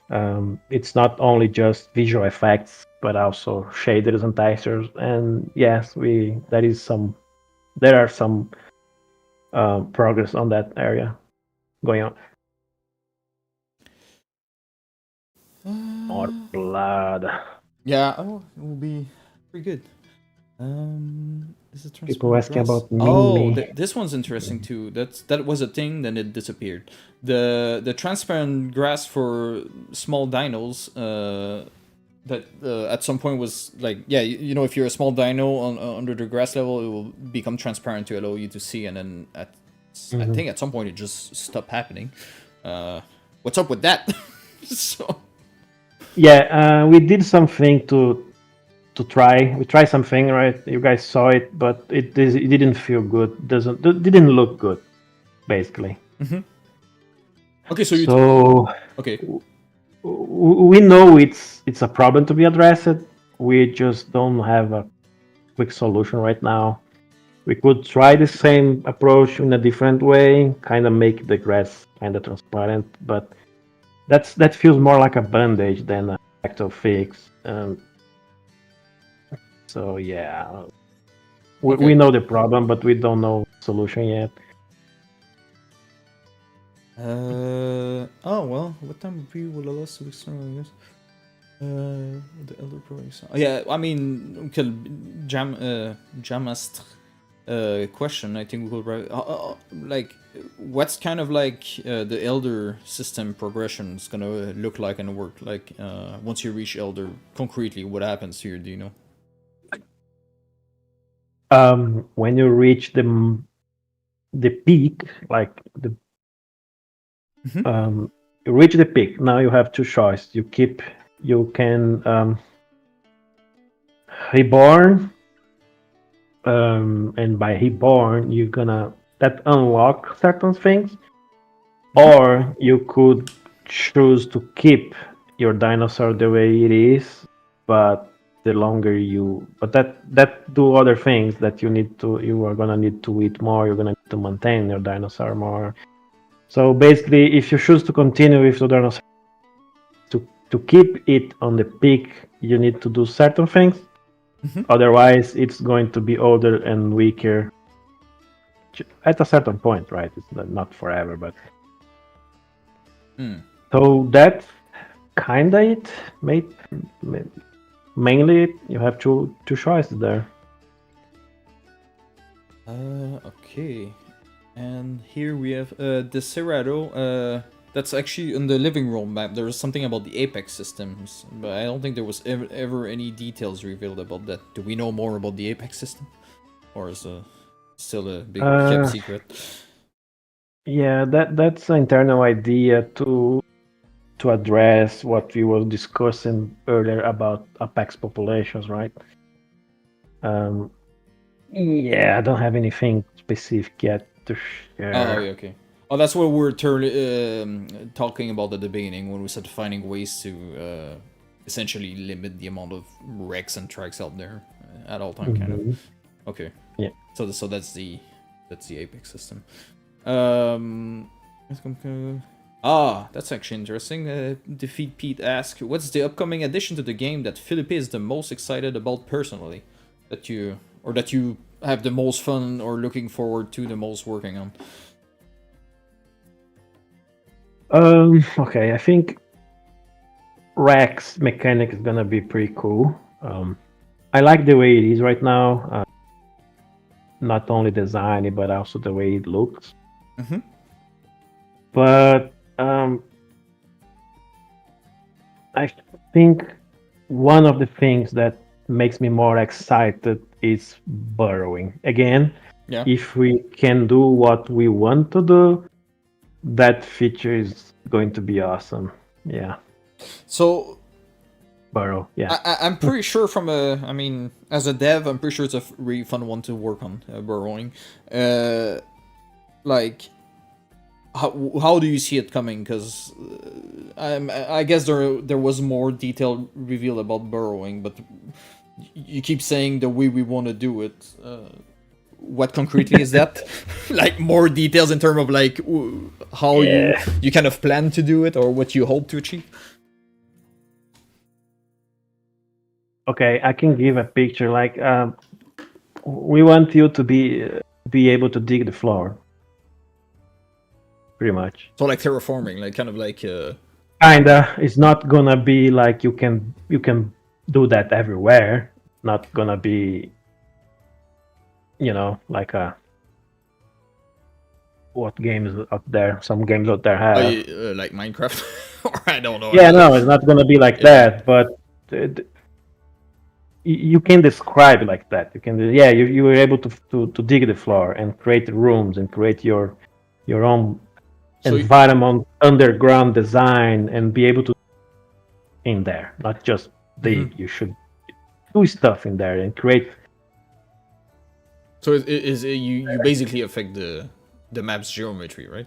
Like, and then Yeah, you are not gonna see that on the surface, but underground you could have like entire mini ecosystem going on there. Other animals could enter the burrow and explore. Um, of course, maintaining the size proportions. On that, like you're not gonna have a Rex and going inside a dryer. Yeah, but you could have a Hipsy for sure, maybe a Trudon, Okay. So we wanted to make it more fun and dynamic as possible, and that brings technical challenges on it. Yeah, for sure. But yeah, I think it's gonna be it's gonna be nice if we can do it. It's gonna be awesome. That sounds good. But was this actually like? Did you like do already some kind of proof of concepts on that, or is this still just on the drawing board type of stuff? Yeah, we have tried a few concepts, included that one. That's the more advanced one. Okay. There are some limitations, but there are also solutions. Some things that don't look or don't work the way we would like still works. So in the worst case, we still have something.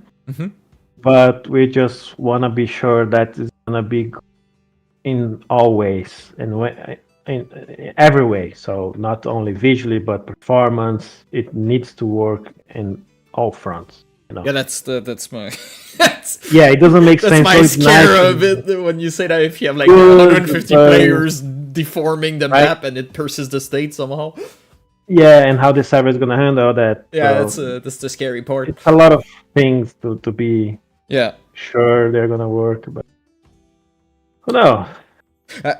Which now that we talk a little bit about something that comes up to my mind. So with humans, like for example, like some, especially the small stuff like Trudons, and they move fast. And currently, like the frame rate are hard cap at 30 frame per second on servers, right?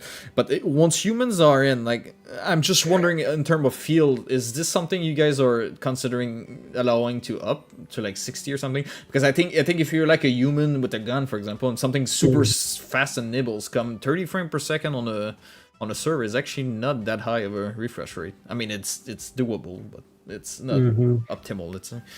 Or, I mean, I don't know. Is this something you guys been thinking about, or I just brought it up? Yeah, we did. We may needed to change some stuff internally for damage wise. Like, I'm trying to not be too specific here, but damage wise,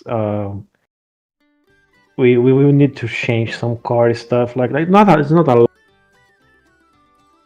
big change, but they are important changes basically.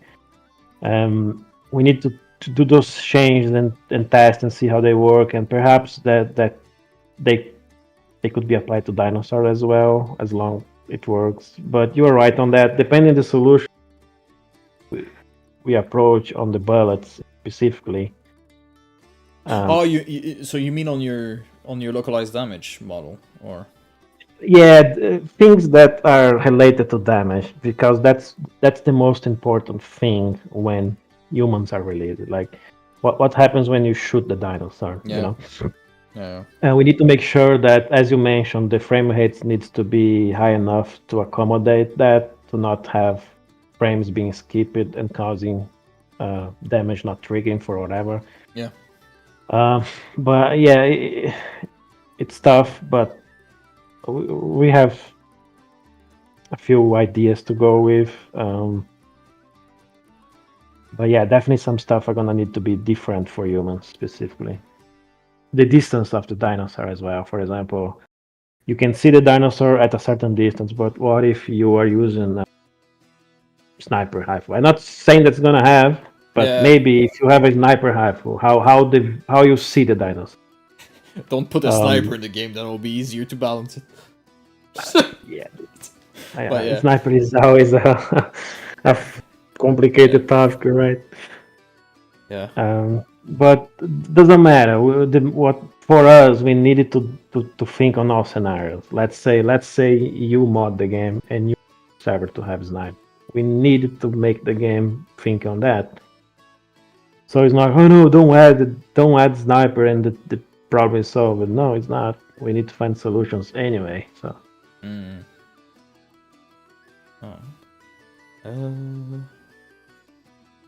Just checking here. So I've been 2.5 hours, man.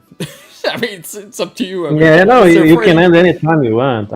So I mean it's your Friday evening too. So I'm just I'm checking quickly in case there's more questions. Yeah. But if you gotta wrap it up, gotta please ask about the Reb Doom. Oh yeah, that's actually an interesting question. I know you're not too into the map stuff, the map design stuff. It's not really your part, but that's what's going on with the domes that were removed and the redwood biome that has been teased since a long time, but has yet to make it into the game. Which a lot of people want to see redwood. I think myself included. Yeah. Me too, actually. I would love to see the redwoods. Climb the trees in there. So what's up with that? A little bit of the map, the new one, to be honest. Sorry, it was cutting.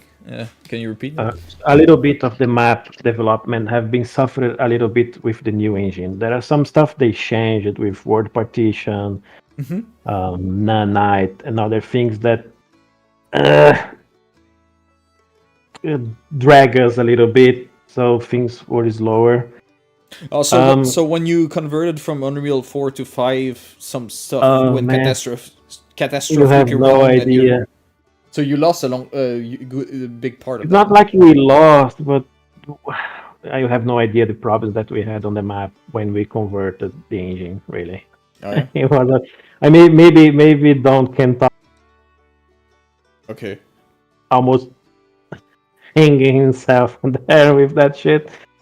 But yeah, and there was other minor issues showing up, and when you do an upgrade to the, it also sometimes breaks stuff. But overall, we only have one level. Yeah. Work on him, but I mean, if I could add the redwood, I would do immediately. You know. But yeah, I can ask Dondi, and it would be cool to have the redwood somewhere just for us to climb the tree. I mean, it would be nice. And are you looking for a second level designer, or you're set with one for now? Or you have a job posting open and it's just difficult to fill? I don't think we have a job posting somewhere, and I believe we would like another one. Okay. But again, I don't handle hiding stuff. Yeah. But I truly believe that having another level intended and would be great, right? Yeah. So it's hard to find people. Yeah. It costs money also. It's also a budget thing sometimes. But speaking of which, I remember I think 2 years ago when you were writing in chat, or I don't remember where, but I remember you saying that you were considering hiring a programmer that has hands-on experience with FPS. Is this something that happened, or is this something that you guys are doing? Oh, with FPS, with a first-person shooter, maybe. Okay. Again, it's hard to find people, but right now we don't have any. I don't think we have any posts out there hiding them. It could be a possibility. I don't know. I need to check with Don. Right now, we are not working exactly on the shooting yet. We just the things that I told you earlier about animation wise. But maybe if we could hire someone to help on that, but there is a lot of things involved on there. It's not just it. Yeah. Okay. What else do we have in here? Oh, that's actually a cool one. What will differentiate the Hipsy climb versus the current era climb? Is it going to be the same mechanics strapped on the Ipsy, or with different animations, I guess? But or is there something unique to it? Yeah, I think it's gonna be very similar. Of course, that you won't be able to pounce on people from above, right? Mhm. But I think there's not much you can do on movement because the climb is pretty much movement. Yeah. We're just moving around on the trees, so there's not much we can do about that. It should be similar. Okay. And the nesting ground are coming back, right?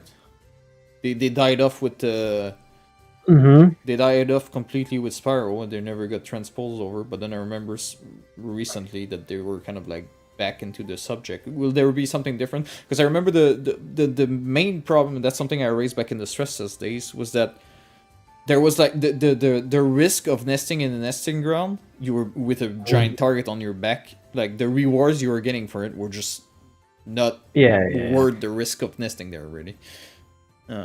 So people didn't use it. Yeah. We want to bring nesting zones back, but it's not gonna be the same as before, and it's gonna have what I told you before about the patrol zone specific for those Oh zones. yeah, Those true. zones. Um. Also, that's the But new yeah. nesting zones. That's the new nesting ground. I mean. Oh, I mean the So- new nesting zones are going to be connected with specific patrol zones for those zones. For Mhm. a new type of patrol zone is specific for nesting. So two things in one. Okay.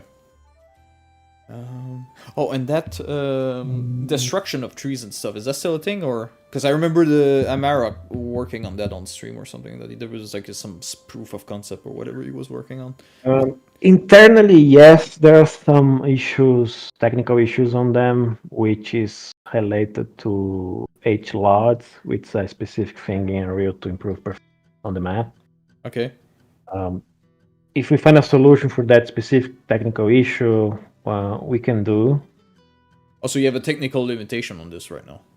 That's what's holding Yeah. it back. Okay. Yeah, but internally, we want it. It's something we would like to do. We just have a small technical problem there. Okay. Mhm. Well, those were the. So, but it's like a at scale stuff. It's like if you put a lot of them, then it kind of like crumbles, or it's a type of. No, it's not. It's not really a performance problem. It's like it's really the way the map works now Okay. that brings this new problem to solve. Yeah. Okay. And we still don't have a solution for that specific one yet. Okay. And the domes, they're not coming back, or the gigantic domes that disappear on every patch, that everybody seemed to love, but then they're leaving. Is it? The giant stones.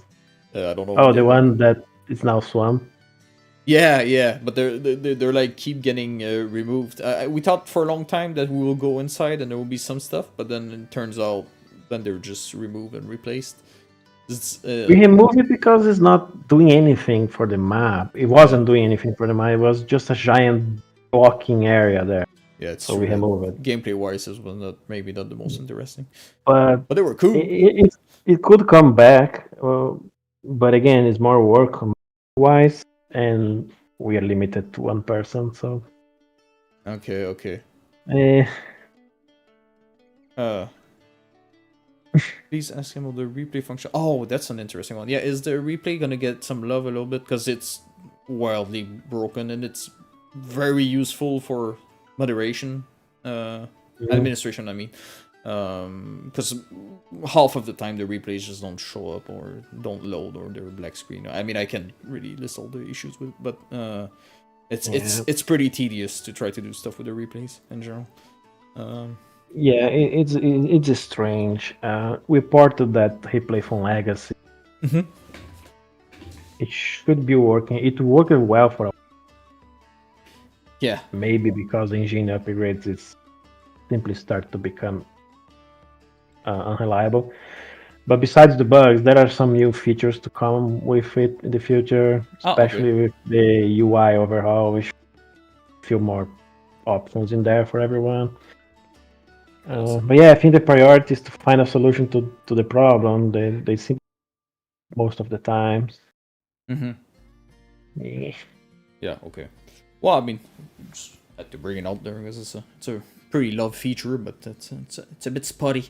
And two Omni is pretty overtuned.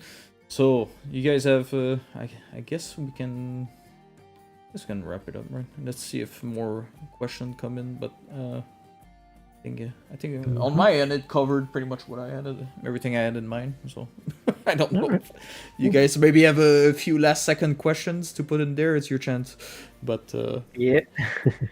then we'll leave Felipe enjoy his weekend and let's get buff able to rival Rex. Actually, that could be. Yeah, when it comes to the Rex and I guess that's something that made me was brought up internally. But what's gonna happen if a Rex ventures in water and there's a Dino? Who wins? Right.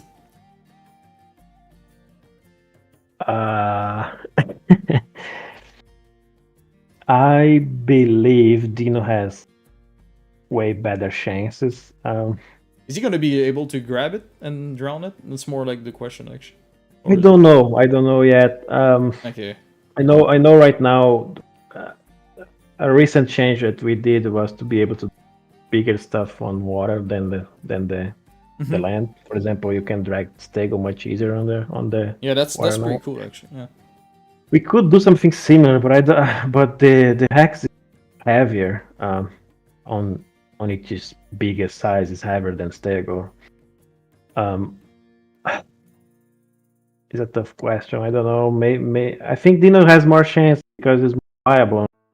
Okay. But at the same time, Hex is big and strong, and I guess Hex can just get out of the water before you kill it. You know. Yeah. Yeah. But you don't. So you're probably not going to be in a situation where you get grabbed as a T-Rex and drowned in a one-click button by. I don't think so. No, Okay, that would be a stretch, my friend. In my opinion, right? Yeah. Like, it's too big. Like, what the hell? Yeah. Okay. Yeah. Well, that clarifies it. Oh, yeah. Oh, actually, that's an interesting one, because I know the person asking it is colorblind. With your whole UI redesign, are you also taking into account, are there any plans to add some of colorblind mode to make the UI more readable for people with color vision deficiencies? But I guess since you're redoing the whole UI, are you taking that into account to make like a colorblind mode for that one? Yes, actually. Okay. In my opinion, the new UI is quite obvious to see everything.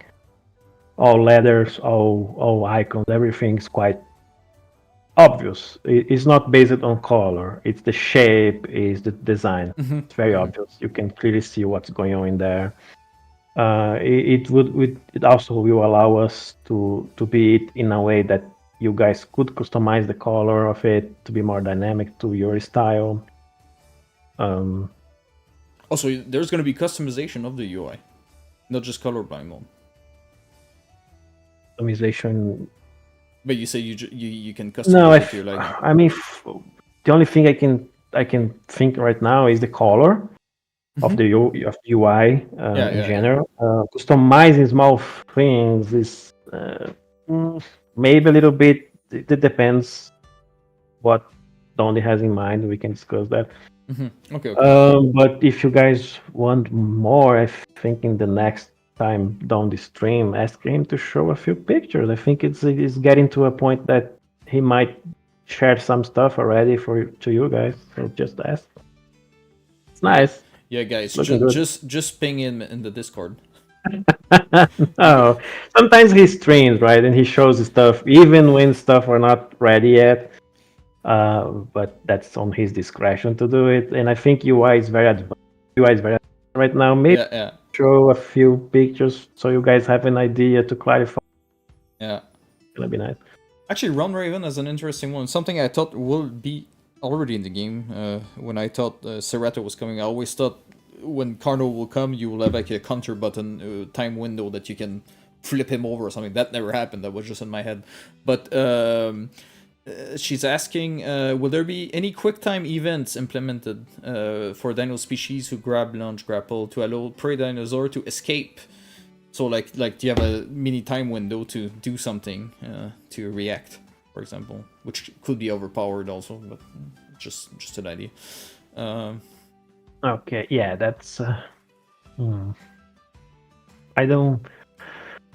Currently, we don't have anything on that specific idea. We could design something, but as you said, it could be powerful, could be abusable.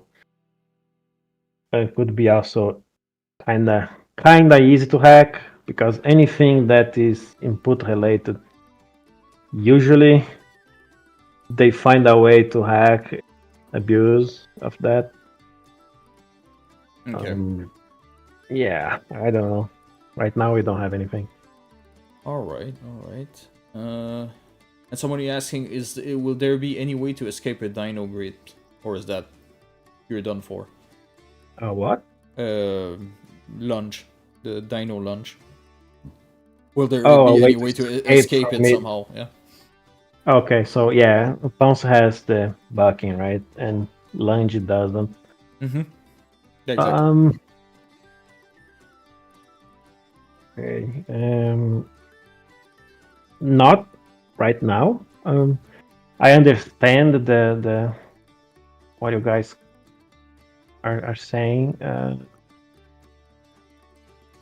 I mean, Not sure if it's exactly needed, but I don't think so either. I'm just reading the yeah. questions here. But at the same time, I like the idea that gives you a chance at least, because sometimes I feel that once Lunge gets you, you're done. Yeah. But also from a perspective of the dino, also, like, if you spend 10 minutes or 15 minutes waiting for a prey and then it comes and it just runs away directly out of your mouth, Yeah. it's kind of like, cool. That was fun. Yeah, so it's tough. So to answer the question, right now, no, we don't have planet. But again, it doesn't mean we can't think of something. Who knows? Somebody asked, actually, that's an interesting question. We've seen the arrow climb sideways in the Familiar Faces trailer and also heard that it was considered to be added. Any news on that?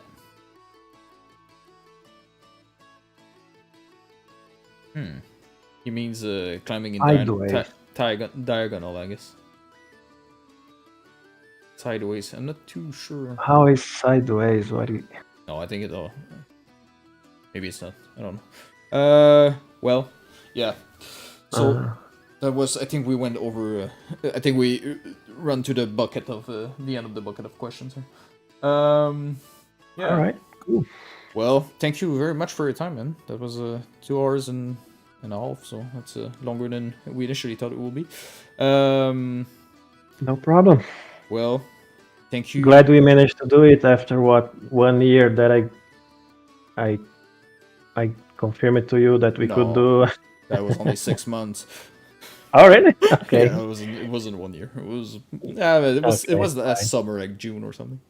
At least I fulfilled my promise. So there we go. You did. There we are. Well, thank you very much, and I guess this will wrap it up then. So I'll stop the. Yeah. Thank you everybody for coming. Yeah, Hope if you like it. Say a last word to your dedicated fans. It's your chance. Dedicated fans. Try to enjoy the game and fight less one another because balance scrap. I think that's the main message. There's no point on fighting about a game in my own, and I know the iOS and some people hate it for whatever reason. But yeah, try to give your feedback on the Discord because I think it's right now the best way to get some feedbacks from you guys, but understand that you guys are not one mind. There are several of you, and just because, for example, you say, hey, I have 2,000 people with me, I'm sorry, but 2,000 people is like nothing compared to the whole community. Would be very close to 1 million people. So we can't just balance because you and 2,000 agree with that specific opinion, right? So yeah, enjoy the game the best as you can and be happy. That's the spirit. Yeah. Alright, so I'm gonna wrap it up then. So I'm gonna stop recording and stop the stream. Thank you very much. So now I'm gonna just switch that up.